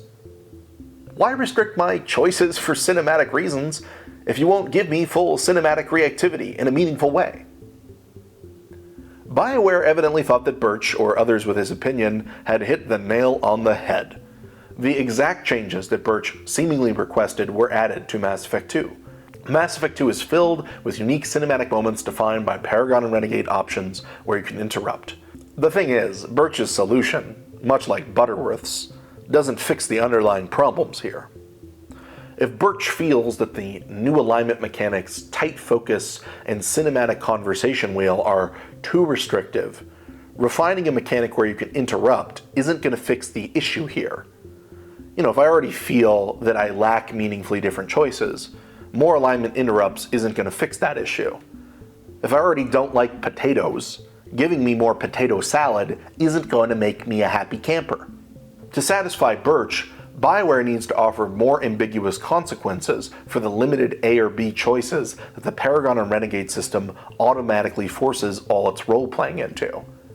After all, Birch was unimpressed by a morally simple story. He was critical of the boring exercise in galaxy saving. He explicitly desired more of those tough moral choices, and he compared that to the style of The Witcher 1 with its focus on moral ambiguity. Birch arguably wants the same moral nuance with alignments that Butterworth also wanted. Opinions like Birch and Butterworth's were, I recall, quite common after Mass Effect 1. Their complaints are just very articulate versions of calling alignments restrictive and simplistic. But the kinds of solutions they suggested that we can see Bioware implemented don't work. They don't address what's making the alignment mechanics struggle to reliably offer moral ambiguity. The alignment system needs to balance both moral clarity and moral ambiguity, but the solutions of Birch and Butterworth, hoping to create more ambiguity, achieve the opposite and achieve too much moral clarity. Things are just about good and evil. The driver that Birch and Butterworth wanted improved, it just wasn't refined. Bioware only added new antes in the forms of different abilities or facial appearances or, interrupts. Woohoo, look at these antes. It's ultimately not that surprising that the Paragon and Renegade system was still frequently criticized after Mass Effect 2, despite all of the new changes that we saw were implemented. Personally, it seems like the core issues just weren't fixed here, I'd say. And the very things that were most heavily criticized were arguably made much worse than they were before. I'm inclined to give Bioware a little credit here in ways I haven't been otherwise throughout this video, because the changes that they were making to the alignment system seem to reflect an attempt on Bioware's part to reconcile their goals with player feedback. After all, remember in that Mass Effect 2 interview how Hudson did say that Bioware had their own goals? If Bioware was willing to totally compromise on their creative vision for Mass Effect 2 and how alignments should interact with the trilogy, they would have done something super rash, like jettisoning the alignment mechanics, like they did the Mako. Or, they would have done something else really wild, like redesigning alignments so they no longer drive the entire role-playing experience. What a crazy idea that would be. I mean, who would think of that? Oh wait, that's what they did. That's the mistake that Mass Effect 3 made. Mass Effect 3 made two key changes to alignments that I think set the game up to disappoint. The first is that alignments have been redesigned so that there are no longer incentives to commit to either the Paragon or Renegade playstyle. The second is that role-playing is designed around war assets. Alignment choices are no longer the focus. Whether you should do X or Y, it's about surviving the Reaper War in Mass Effect 3, not about Paragon or Renegade ideals. The end result is that Mass Effect 3 delivers on the moral ambiguity that Mass Effect 1 and 2 struggled with. This was Bioware's goal. It wasn't some sort of accidental mistake. This is why in a Bioware blog post by Trick Weeks summarizing Mass Effect 3's changes to alignments, the post ends like so. I hope that our new and improved system gives you an intuitive way to see what the galaxy thinks of you. I'm really proud to have worked on a game with so many difficult and morally ambiguous decisions. As our lead designer, Preston Wadamanuik, said, "This may be the first time I've ever played a game with a morality system and come out morally gray. I can't wait to see what your bar ends up looking like. Good luck." So, it's by design that Mass Effect 3 made certain changes to alignments to ensure that a lot more moral ambiguity would take place, akin to the Witcher RPGs, and at the expense of the moral clarity you'd expect out of a coder-style RPG. Generally speaking, though, all these changes were well received, for better and for worse. This will come as a surprise, but I don't think Mass Effect 3's 2 changes to alignments fixed the underlying issues. The first change, the one that removed incentives to commit to one alignment and not the other, yeah, I certainly welcome that. But this doesn't add more moral nuance into the alignment system. Sure, I'm no longer pressured throughout the game to just make good Paragon choices or evil Renegade ones, but it still feels like making a Paragon or Renegade choice is a choice of good versus evil. So this first change is welcome. It's a small step in the right direction. But it's not remotely sufficient if the goal of the alignment system is to give me the moral clarity to navigate moral ambiguity. This first change, it's rather like putting a band-aid on a severed hand. Medicinal, but not the right treatment. The second change, making war assets the focus of role-playing, not alignments, well, that one's catastrophic. This undermines the driver that was the selling point of the entire franchise. Mass Effect 1 and 2 were all about alignment choices. The promise of how they would play out in the finale, that was what the series was about. So no wonder Mass Effect 3 is widely seen as a flawed ending to the trilogy. It lacks the design focus to offer the kinds of choices and consequences the previous 2 games promised.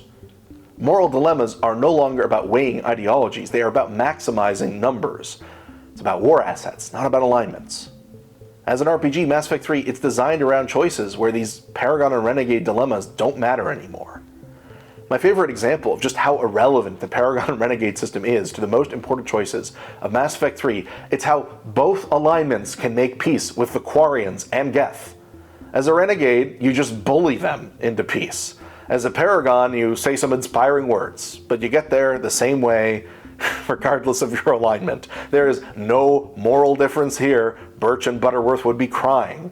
This is a weightless difference compared to, say, Renegades in Mass Effect 1, who would launch a human supremacist coup, and Paragons in Mass Effect 1, who would sacrifice human lives to save the multiracial council.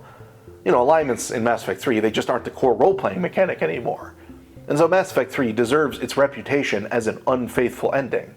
I realize I just expressed multiple unconventional ideas about Mass Effect 3, and you might be saying, "Whoa man, you've whetted my curiosity, but you haven't satisfied it. I want details." I get it. And if this describes you, just watch my videos that deep dive on these subjects. They're for you. I have one on why Mass Effect 3's war asset system replacing the alignment system was a bad call, as well as another one that details the problems with the alignment system, namely how Mass Effect 2 and 3's changes didn't fix them, and what would probably make for better fixes to the underlying issues. Now, let's zoom out from the details of how Mass Effect 3 responded to the prior games on the subject of alignment, and see how Mass Effect Andromeda responded to Mass Effect 3 regarding alignment. Unfortunately, Mass Effect 3's changes to alignments were typically well received, but still rather occasionally complained about. You can still find plenty of reviewers not loving the system, wondering why it's even there. And that makes sense insofar as the underlying problems still were not addressed. Even if the smallest of positive changes were implemented, the problems were arguably the same in 2012 as they were in 2007. Despite the rest of the video game industry releasing innovative RPGs that increasingly began to compete with Mass Effect, like the Witcher RPGs. Unfortunately, Mass Effect was unable to update its old-school alignment mechanics using its market research. So, staying true to themselves, Bioware did what you'd expect by now. Just like how Mass Effect 3 jettisoned vehicles after Mass Effect 2 failed to eliminate the criticism Mass Effect 1 received over vehicles, Mass Effect Andromeda jettisoned alignments from the games. And just like that, the most unique and easy-to-market design in the entire franchise was removed from the franchise reboot.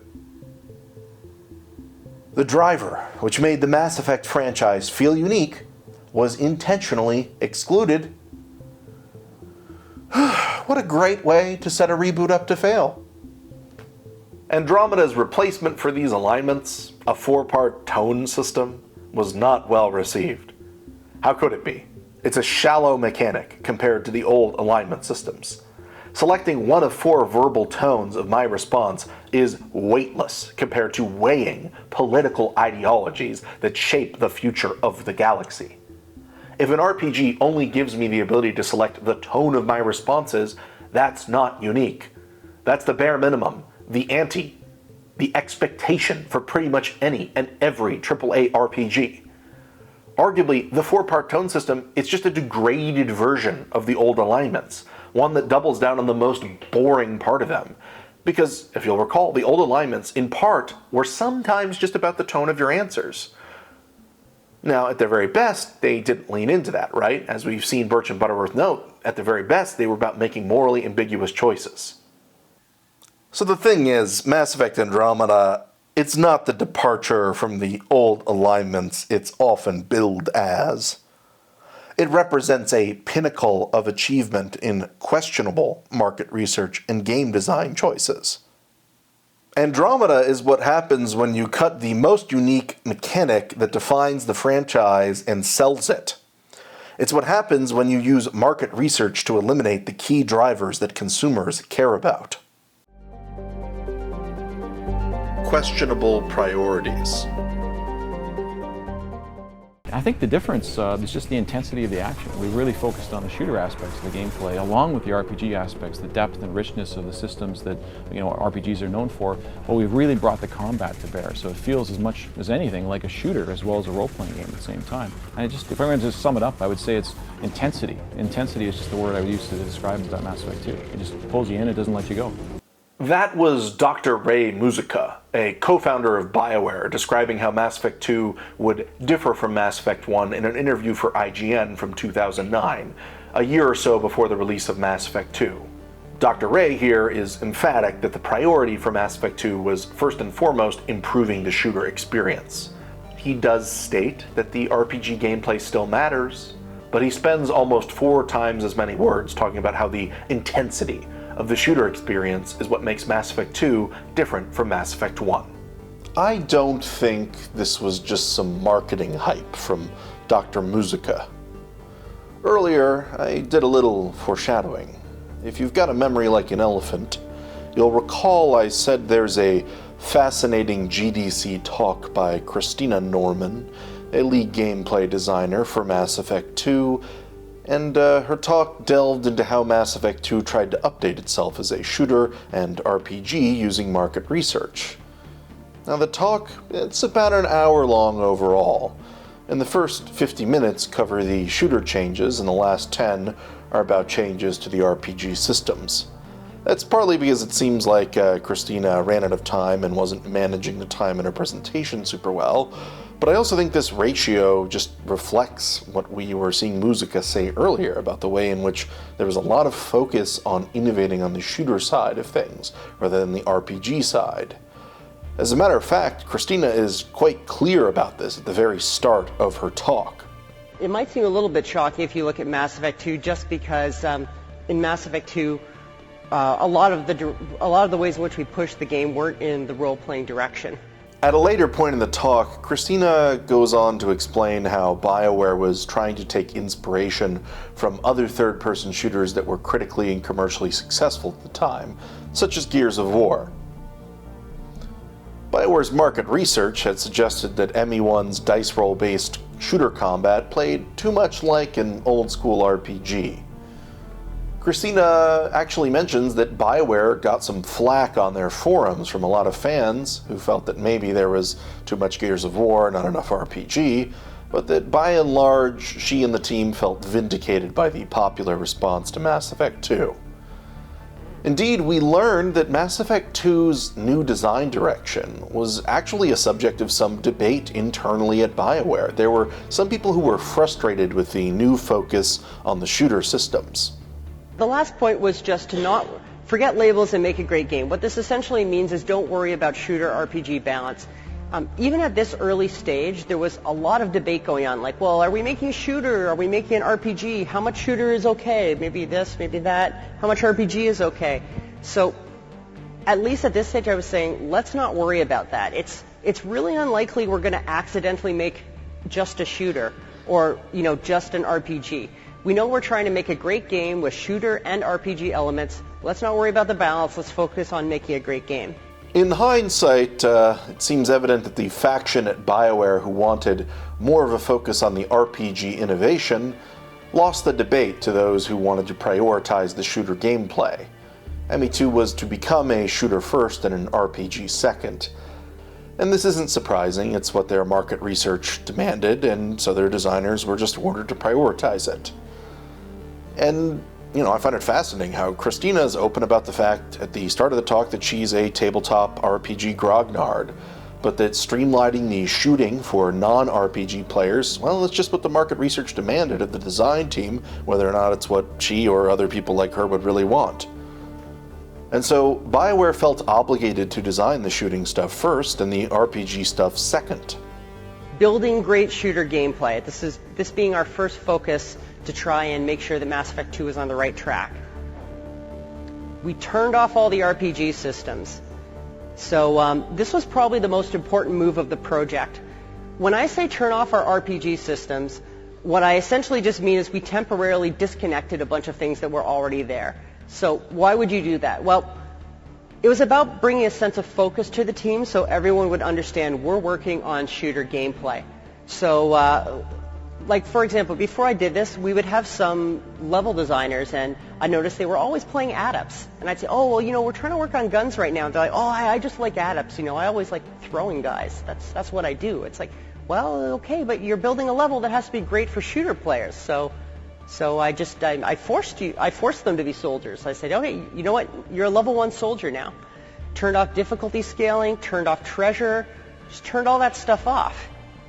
And the end result is it really helped narrow our focus, because what I didn't want to say is, Mass Effect 2 is a fun game in spite of the shooter combat. I wanted it to be a fun game because of the shooter combat that was even more fun because there was a lot of really other awesome stuff in there. I find it very revealing to hear how separately designed the RPG mechanics and the shooting systems were. It really tracks with all the sort of qualms and concerns I've had about how unharmonious these systems feel. And it seems to just reflect the fact that Bioware was assuming that they couldn't have their shooter and RPG systems fundamentally united. We saw this very recently as an attitude that Dr. Ray Muzica was expressing, and, we see it right now with Christina Norman too.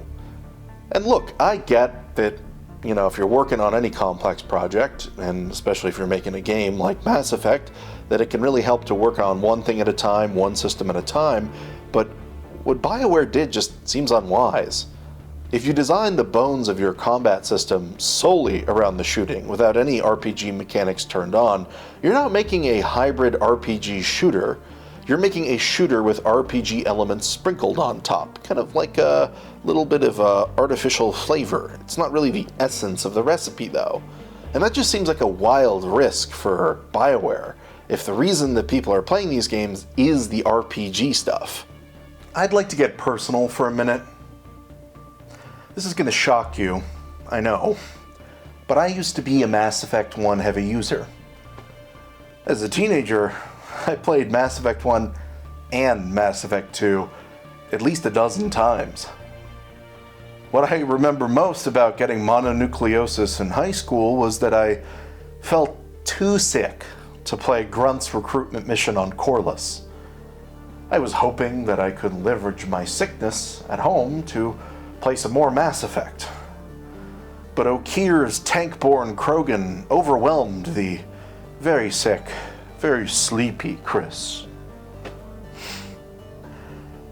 Even then, though, young as I was, I knew I wasn't replaying Mass Effect for the shooter stuff. Killing Okir's Krogan was absolutely not the reason I tried to force my sick teenage self to play Mass Effect 2. I wanted to roleplay new alignment choices that I could see ripple across the franchise. The combat was just some filler that I had to complete to get to the good RPG stuff. It's not that I disliked shooters. I played them into the ground back then.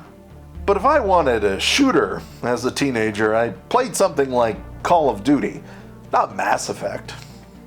And I rather doubt I was alone in choosing to play a legit shooter if I wanted to play a shooter.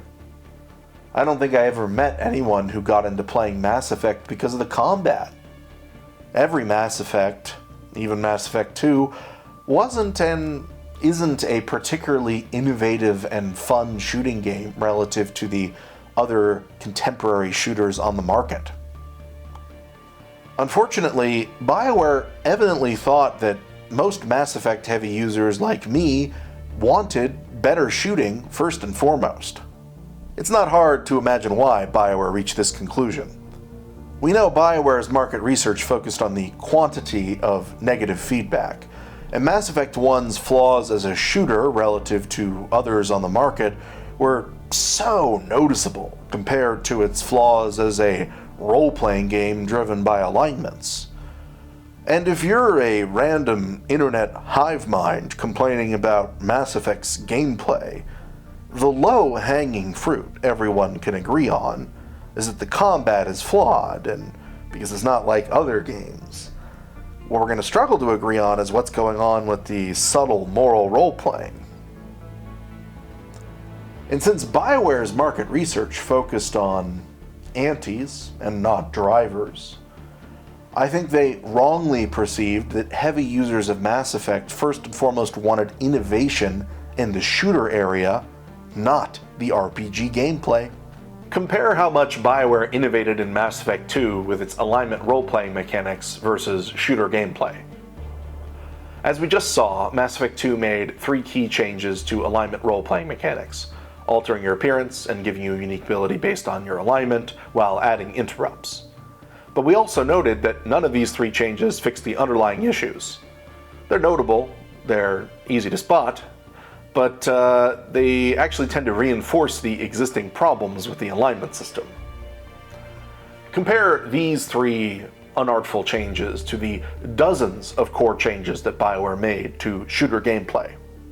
In Mass Effect 1, your guns shot infinite ammo, but they needed to cool down to avoid overheating. In Mass Effect 2, your guns use ammunition in the form of thermal clips. You gotta reload.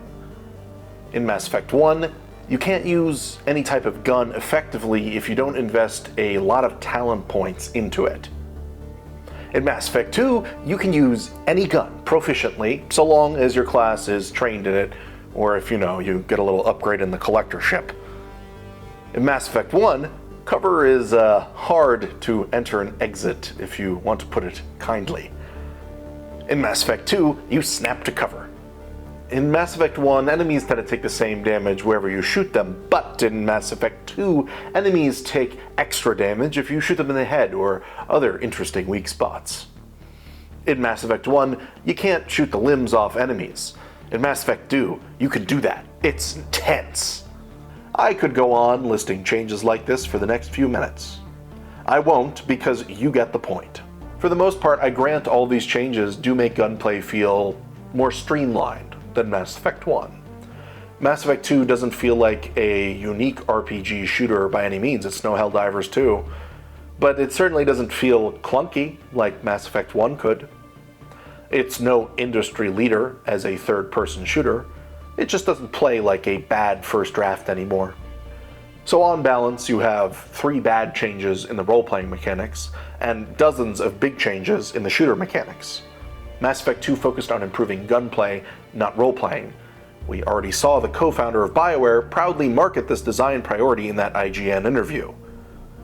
I just don't think that this is what the target consumer, the RPG enthusiast, wanted most. They didn't want innovation in the third-person shooting instead of more innovation on the RPG side. I can see how Bioware's amateurish market research methods got confused here, though, and why they thought it was okay to be complacent about the RPG innovation and to instead focus on the shooting.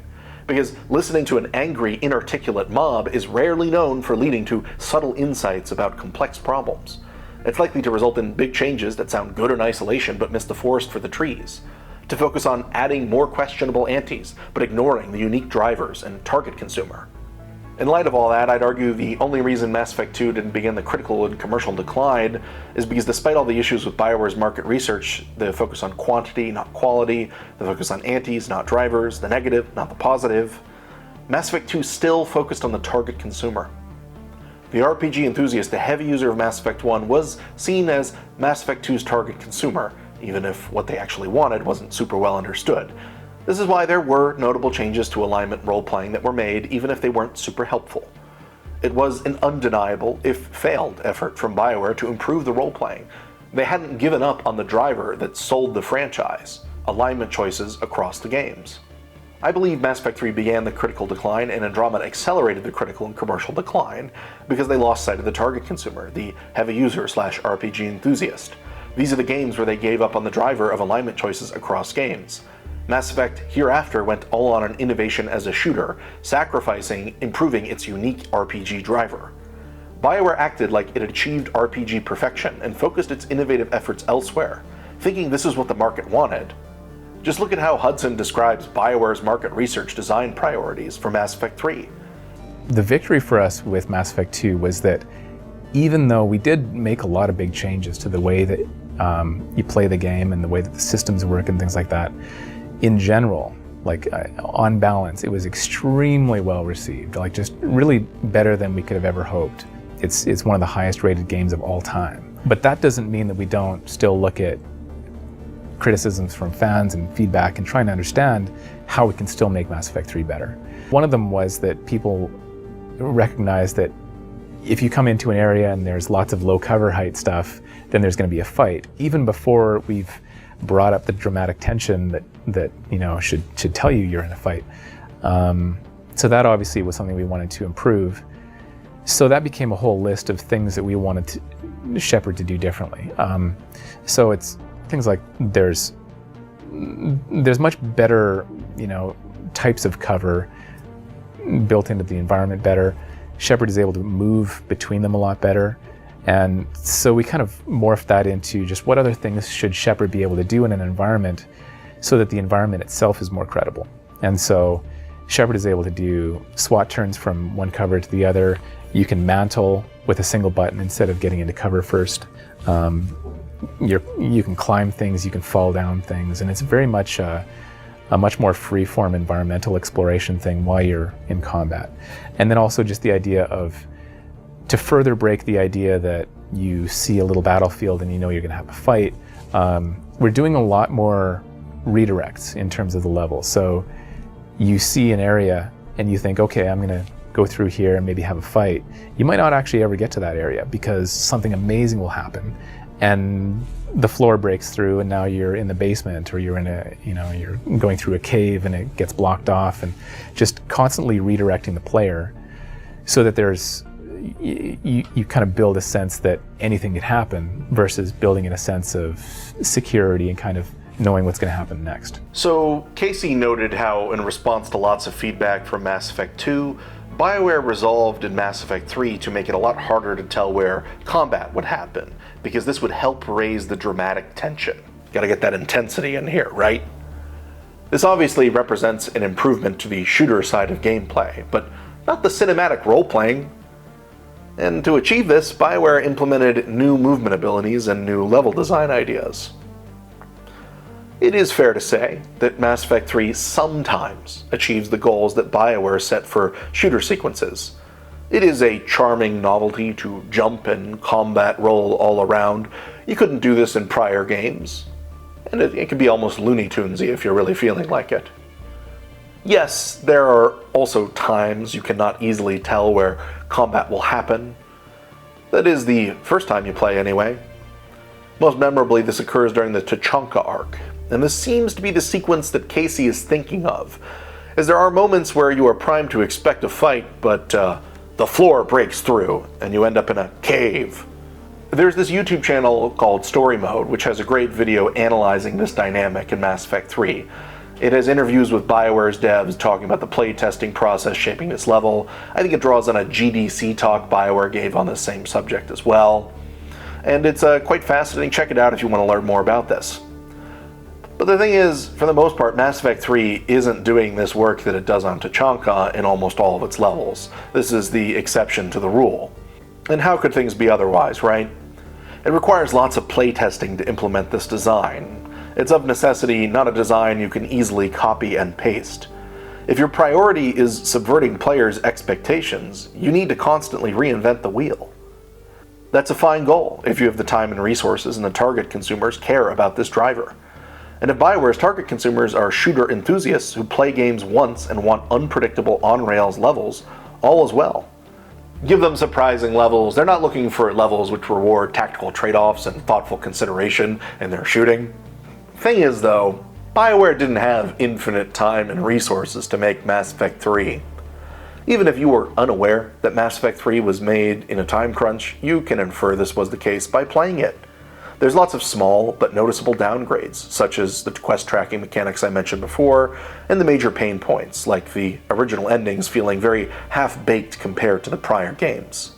RPG failings like these are no small part of why Mass Effect 3 critically performed worse than Mass Effect 2. RPG enthusiasts, the core consumers of the franchise, were rightly critical of these faults in Mass Effect 3. It was cutting RPG corners. And for what? Shooter arenas that would be slightly more interesting only the first time we play the game? I'd trade a reliable quest log and more developed endings for Tachanka's bespoke level any day. If shooter levels with obvious chest-high cover are the cost of RPG innovation, sign me up! After all, most RPGs, including Mass Effect 3, are designed around replaying them. This means returning players already know where combat is going to happen. RPG enthusiasts are not going to get much out of a design that focuses on surprising them for the first time. You might as well cook a steak dinner for a vegan friend. At best, they won't eat it, and at worst, they'll be righteously frustrated with you for wasting time cooking something they don't want to eat. What most consumers praise, a decade after the release of Mass Effect 3, even about Tachanka, is not being vaguely uncertain where the combat will start. Oh man, I fell through the hole when I wasn't expecting it. What people are praising is deciding how to deal with the genophage dilemma. They praise the RPG side of the gameplay, those key moral choices. They're not praising the shooting. Not knowing where the enemy foot soldiers are going to start shooting at you is far less unique to Mass Effect than RPG questions like whether to betray your old friends Rex and or Mordin. Time has only confirmed the self-evident that Mass Effect's target consumer was always the RPG enthusiast. If Bioware wanted to improve their level design for combat, making things unpredictable was the wrong priority. That's a recipe for spending lots of time and resources on bespoke level designs, a recipe that Bioware arguably never had the time and resources to evenly implement. I'm not saying that Bioware shouldn't invest in a higher quality shooter experience for Mass Effect, that it can't be an RPG and a shooter. Mass Effect needs to update itself to meet the antes of the times in shooting and in all design areas. And so it's prudent for Bioware to try and appeal to the casual shooter audience, as long as they can do so without sacrificing what their target consumer is looking for. Indeed, I think it's possible to improve the RPG combat in a game like Mass Effect in such a way that it would improve the shooter combat. you could satisfy the RPG enthusiasts while drawing in some of the large casual shooter crowd. Unfortunately, the way Mass Effect refined its shooter gameplay seems to have directly hurt the games as RPGs. Again, just recall the way Dr. Ray Muzica talked about these types of gameplay. He didn't see them as integrated. He saw the shooter stuff Mass Effect 2 focused on as separate from all the RPG stuff. Well, we've really brought the combat to bear, so it feels as much as anything like a shooter as well as a role-playing game at the same time. Sadly, each Mass Effect after Mass Effect 2 continued down this design direction, focusing its efforts on innovating in the third-person shooting, if by innovating we mean clumsily copying other popular shooters, but, just worse. This questionable design priority for the franchise is almost certainly why Andromeda has the dual reputation for being the worst Mass Effect, and also having the best shooting in the franchise. Nonetheless, it's still damned with the faint praise that it's worth purchasing so long as it's not at full price. And yet, big surprise, consumers still prefer to buy other superior third-person shooters. To put the point differently, if I'm lusting for a steak, I'm not going to settle for a salad. And I really like salads. If I want a third-person shooter, I'm going to buy a dedicated one, not Mass Effect aping one. Rather than organizing criticism of isolated gameplay systems in a spreadsheet, Bioware should think holistically. Bioware knew this at some level, but their market research methods made this hard to really act on. They were quite literally organizing feedback into rows and columns in a spreadsheet, as we've seen. Nonetheless, an RPG shooter is only as fun as the harmonious relationship between its weapons, armor, enemy design, levels, vehicles, etc., and so forth. Harmonizing all these designs, it's critical. It's how you create a game that overall feels elegant and unique, rather than generic and piecemeal. And that's the difference between a lucrative and growing franchise and a stale and declining one. EA and Bioware's relationship. What we don't try to do is just build exactly what people tell us we should build. The operative word there is try. Bioware doesn't try to do what many demand, but trying to do something is not quite the same as doing it, as Yoda once said. And despite Bioware's intentions to the contrary, they often did build exactly what many people told them they should do for Mass Effect. Again and again, they prioritized surface-level insights and missed the forest for the trees. If you happen to be like me, you're now wondering, where did Bioware's approach to market research come from? Is it something that Bioware came up with, and if so, was it new for Mass Effect? Or did they do it on all their older titles? Was this amateurish approach to market research not Bioware's idea? Was it just imposed upon them by EA? Most fans have certainly blamed EA for Mass Effect's woes over the years. And so I think there's a natural temptation to say, oh, the big corporation forced the stupid market research on them. But I think the evidence, if we look at it here, really, I don't know if it quite supports that narrative. Consider the words of Drew Karpyshyn, Mass Effect 1 and 2 lead writer, on why he left Bioware. When I started at Bioware, everything was fresh and exciting. It was a dream job. Talented people working together to create epic games like Baldur's Gate, Coder, Mass Effect, and Dragon Age. But as we grew and became more successful, things changed. We became more corporate. We were less able to make what we loved, and the teams were pushed to create games based on market research, rather than our creative instincts and passions. So Karpyshyn felt that as Bioware became more successful, sometime around the EA acquisition, that Bioware made choices based on market research that ignored the creative instincts that Karpyshyn and others at the studio had developed. After everything we've seen so far, it certainly looks like what Karpyshyn said happened did in fact happen.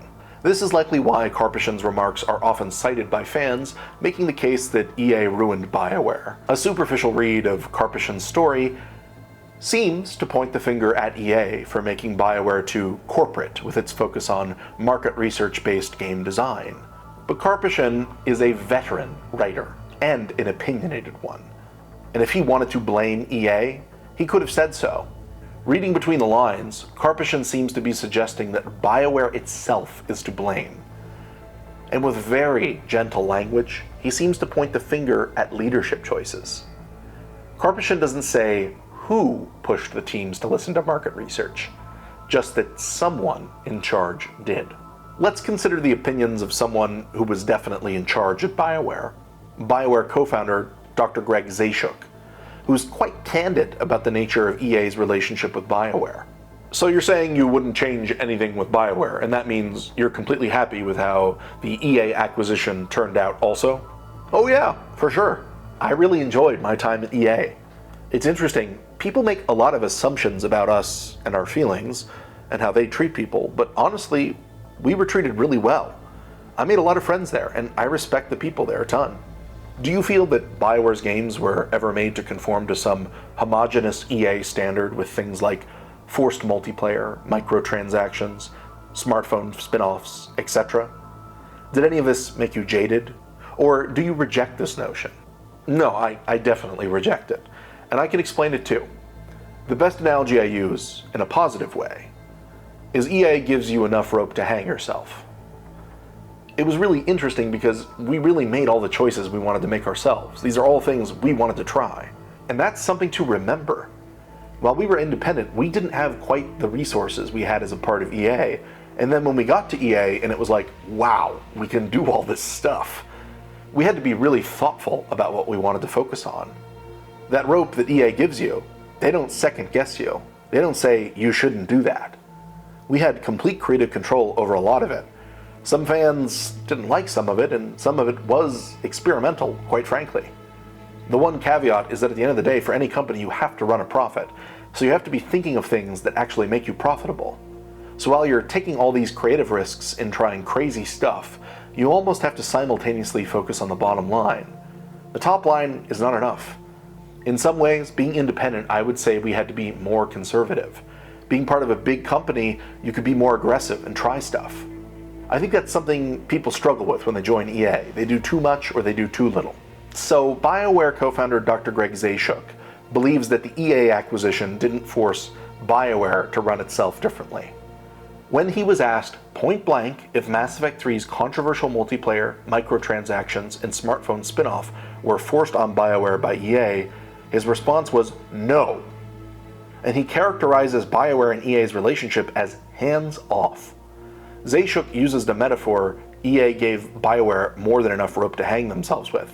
He also notes that's the positive way of understanding the relationship, which implies that perhaps there's a negative way of looking at that too. Zaschuk seems bothered that people try to frame EA as this monster that ruined Bioware. So far as he's concerned, EA freed up Bioware to be more experimental in making their games, for better and for worse. Reading between the lines, Zaschuk implies Bioware erred in changing too much about their games after the acquisition. They were one of the EA acquisitions that did too much, not one of the ones that did too little. If anything, he seems to regret that EA didn't offer Bioware guidance, not just a big coin purse. Now, there's a seeming contradiction here between Zaschuk thinking that he wouldn't change anything about how the EA acquisition played out, and also implying that Bioware changed too much. I read this as Zaschuk emphasizing that if gamers don't like Bioware's design choices, that's on Bioware, that's not on EA. Zaschuk doesn't regret the EA acquisition itself, he regrets choices Bioware made afterwards. So far as he's concerned, Bioware got the power to do what they wanted for better and for worse. I want to give Zaschuk a round of applause. I laud his brutal honesty. It would have been easy for him to scapegoat EA, like many fans of Mass Effect have been incredibly eager to do so, including myself until I started to make this video, if I'm being totally honest with you. Zaschuk's response, it's a mature one for a leader, whether or not, he in particular was responsible for the bad calls. And I'd say overall his interview is really compelling evidence that Bioware's market research was an internal choice. Bioware seems to have been their own worst enemy without added corporate mismanagement. They got enough rope to hang themselves with, and it seems they did just that. If EA harmed Mass Effect at all, Zayshook suggests it was through their neglect, not interference. So some new information came out while I was making this video. A podcast interview of Greg Zayshook released on February 25th, 2025. At one point in this podcast, Zayshook says that marketing was probably Bioware's biggest weakness in hindsight. A sentiment with which I obviously agree. But I don't want to go into all the details of this podcast blow by blow. I just want to summarize a few things from it. Mostly just about how Zayshook further characterizes EA and Bioware's relationship. Just like in 2013, Zayshook uses the metaphor that EA gave Bioware enough rope to hang itself with. To emphasize this, he talks about how, under his leadership, Bioware controlled its own release dates, and that EA could ask for things, obviously as the publisher, but that he was comfortable pushing back whenever needed, and a game needed something more. He mentioned this happened a few times, and that he and Musica always got what they wanted in the end. So, contrary to conventional wisdom, Zayshook thinks the Mass Effect trilogy was not rushed by EA. Bioware had more say than EA when the Mass Effect games were released. They were the ones in charge of this particular relationship with this particular franchise. To drive home just how independent from EA oversight Zayshook felt Bioware was, he tells a pretty funny story about one time they defied and duped EA. You see, back in the 2010s, mobile games were supposed to be the future, just like how AI is supposed to be the future today at time of recording, and crypto was supposed to be the future, a few years ago. It was trendy. It was all the rage. And so Bioware wanted in on this new trend. I don't know what bad market research they did to arrive at this trend chasing, but they arrived at it nonetheless.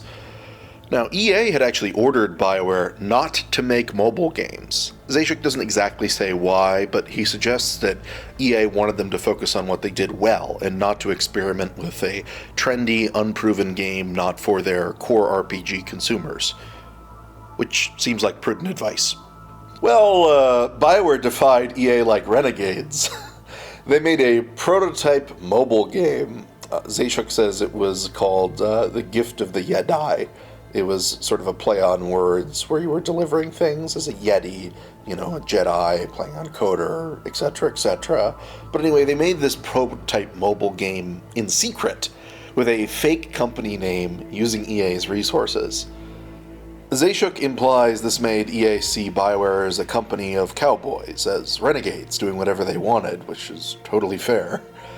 EA was not pleased to discover Bioware's deceit, but evidently allowed them to proceed anyway. They were hands-off after all, and this is how we got Mass Effect Galaxy and Mass Effect Infiltrator, which I would suspect are games you don't even know existed, because these games were critically panned on release and pulled from the App Store in a few years. Surviving reviews of these games say it's unclear who they are for, as no one unfamiliar with Mass Effect is likely to care about them, but Mass Effect's fans are likely to be disappointed with them because they lack enough RPG stuff to satisfy Bioware's core consumers and are still lackluster shooters. I mean, if that isn't just the story we've been seeing repeat all throughout so far. I guess this is what getting enough rope to hang yourself looks like for a company of cowboys. So, all in all, it looks like Mass Effect's amateurish market research is probably more Bioware's fault than EA's, even if there's some shared responsibility, obviously, and EA had a financial responsibility to guide Bioware. That said, it looks like when EA did offer advice, Bioware could also just choose to ignore it. Even when Mass Effect Galaxy bombed, they were allowed to make Mass Effect Infiltrator 2. That's creative freedom. I get the temptation to blame EA. They have a well-deserved reputation for mismanaging many franchises, but the evidence that EA mismanaged Mass Effect, that they were directly interfering with how these games were put together, it's limited at best. And the evidence of Bioware mismanaging Mass Effect is, as we've seen, unfortunately substantial. Even if you despise EA, and fair enough if you do, I say, Karpyshyn and Zayshook suggest this isn't a story about an evil corporation devouring plucky creatives. I mean, that story happens, but it doesn't seem to be what's happening here. This is the story of a group of creatives getting massive corporate support and struggling to run a bigger and more professional business. Good intentions combined with unprofessional methods led to bad business. And a growing business like Bioware, after the EA acquisition, creates a lot of new complexity that it needs to manage. Old tools just aren't going to cut it. The market, it's always changing and it's always demanding innovation. The research methods of a small studio are not going to transition well into a AAA studio. That said, knowing who to blame, I think it matters a lot less than learning from the mistake. And I think most of us can stand to learn something from Bioware's mistake, even if they are unwilling or unable. What's the alternative? I wish they still made role-playing games like they used to. These days, it's all big choices and visceral combat. I miss those old games, where you had to remember to drink water, and it took 5 hours real time to fly somewhere. That Solarian game seller smugly complaining about RPGs on Mass Effect 2's Citadel, it's an Easter egg, and one I suspect most players missed out on. Bioware wrote this Solarian RPG consumer to poke fun at RPG consumers who might dislike how Mass Effect 2 doesn't focus on classic RPG mechanics, because it's more focused on offering cinematic big choices and visceral combat. It says a lot about how confident Bioware was in their market research that they made this. They made an in-game NPC effectively criticizing Mass Effect 2 and tried to make them look foolish. They framed RPG enthusiasts who dislike Mass Effect 2's new design direction as nostalgic naysayers. If you don't like how Mass Effect 2 innovated as an RPG, you're as out of touch as this Solarian whiner. What hubris! What could Bioware have done instead? Investing in more professionals probably would have helped. It looks like Bioware DIY'd their market research, even when they got AAA support and funding from EA. Either they didn't rely on people with expertise, or they didn't give people with expertise enough resources to do their job well, or both. That's just as likely. Either way, cutting and pasting comments from forums and YouTube, it's so unsophisticated that it makes me wince. It's totally indiscriminate. You only do that kind of work if you don't know any better, or if you lack the resources to do any better. There's a video from Mark Brown over at the YouTube channel Game Maker's Toolkit that does a great job covering the basics on how game designers should ideally try to research feedback. This video is well worth watching in full, but I'll share his 3 major pieces of advice briefly. Don't listen to a vocal minority. Use data to confirm, clarify, and contest player feedback. Identify problems, not solutions. Use feedback to generate questions to diagnose issues. Don't let changes create a boring game. A game for everyone is a game for no one. As we've seen, however, it looks like Bioware's old approach to market research violates all this advice. Bioware's changes to Mass Effect over the years show it was captive to the loud, irrelevant voices of the internet. Bioware used feedback to source new solutions rather than diagnose problems. And the end result is that subsequent iterations of the franchise have become more generic and boring, hence the critical and commercial decline. There is just no way to get around the fact that if you prioritize what is most requested or criticized, you design towards the forgettable and generic. You're very much on track to losing sight of your target consumer, if you haven't already, because your criteria for success, it's not certain consumers recalling anything memorable. Becoming forgettable, that's the natural result of Bioware's approach to Mass Effect. It's obviously prudent if Bioware wants to try and appeal to casual shooter consumers, as well as the RPG enthusiasts. More consumers is more money. But Bioware still needs to double down on what makes their RPGs uniquely appealing. To focus on the drivers that make people buy their games, not the antis that the crowd supposedly demands. And that means accepting that the price for standing out as an RPG is provoking negative feedback, and that means you gotta have the wisdom to discern what to listen to and what to simply ignore. It means focusing on what the target consumer wants and less trying to please the entire internet hive mind. Fixing the franchise. I'm not one to despair. The franchise may be in decline, but I think things can change. I wouldn't have made this video if I thought it were impossible for Bioware to reverse the decline. Indeed, in a different video, I've argued the key role-playing design changes that I think are needed by framing the core problem in terms of the fantasy I think Bioware tried to offer. I think at some level they just weren't clear about what's the exact experience we're trying to give, which is why a lot of their changes sort of circled the drain in terms of mimicking other things in the market and diluting what made Mass Effect special. Mass Effect is relatively lucky insofar as the type of AAA RPG it is arguably has no rivals even on the contemporary market. No other developer has tried to make a trilogy of cinematic AAA RPGs with interconnected choices that encourage replayability. That means for all the missteps Mass Effect has made, it's still got a unique driver to offer its players. It's why the Legendary Edition could sell itself to a whole new generation of RPG enthusiasts, despite it being a decade since these games first came out. I think two things need to happen.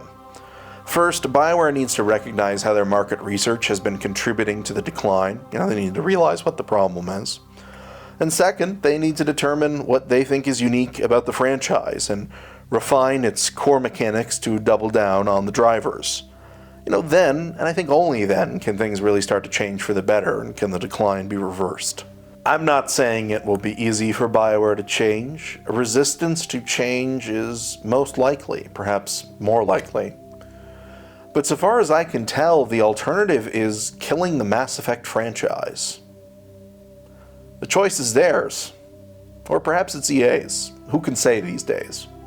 Frankly, I think embracing the early access model that made Hades and Baldur's Gate 3 such critical and commercial darlings is probably Bioware's best bet if they want to restore consumer confidence in Mass Effect. The sky is the limit if Bioware has the guts to put their game in front of consumers like Supergiant or Larian and use the early access model to do quality market research on the RPG enthusiasts. Clunky weapons, armor, level, enemy design, and restrictive role-playing would be called out. Bioware couldn't miss flaws like these and hope reviewers and YouTubers wouldn't roast the game on release. Bioware could fix painful problems with their core mechanics before their RPG hit the market. Early access forces developers to eat humble pie regularly, and Bioware would benefit from that. In the process, they'd get a free built-in audience of consumers to market the game with word of mouth. Hades and Baldur's Gate 3 show early access doesn't hurt release date sales. It can drive them. Bioware needs a new approach to market research, and early access is certainly one solid strategy. Even if Bioware can't change, other developers can. And, they'll make what Bioware can't or won't. The central premise and selling point of the Mass Effect franchise, a trilogy of RPGs driven by moral clarity and moral ambiguity, that is way too tantalizing a premise for other developers to not try to one-up. If nothing else, I hope you walk away from this video with a different take on why Mass Effect is in decline. Bad market research is key, and EA was not the villain behind the curtain that many like to insist it is. The issue seems to be Bioware's struggle to transition into a huge professional AAA developer. That is all, folks. If you'd like to support me making more videos like this, please like and subscribe. If you'd like to help me out even more, go ahead and support me on Patreon. Direct support makes a huge difference. Anyway, thanks for watching. Go ahead and share your thoughts in the comments. Hope you have a great day.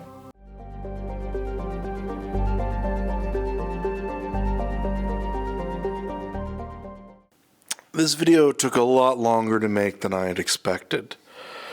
And so I'm just a little bit worn out, and I don't want to go through the effort of figuring out what videos I'm going to recommend you in this section like I normally do at the end of my videos. Instead, I'm just going to ramble just for a little bit, somewhat unscripted, about making this video and the future of this channel. Going forwards, I'm definitely going to be making shorter stuff. Relatively speaking anyway. I'm thinking of like stuff that's more like an hour and a half long. I don't necessarily think that length inherently is better or worse in some abstract sense.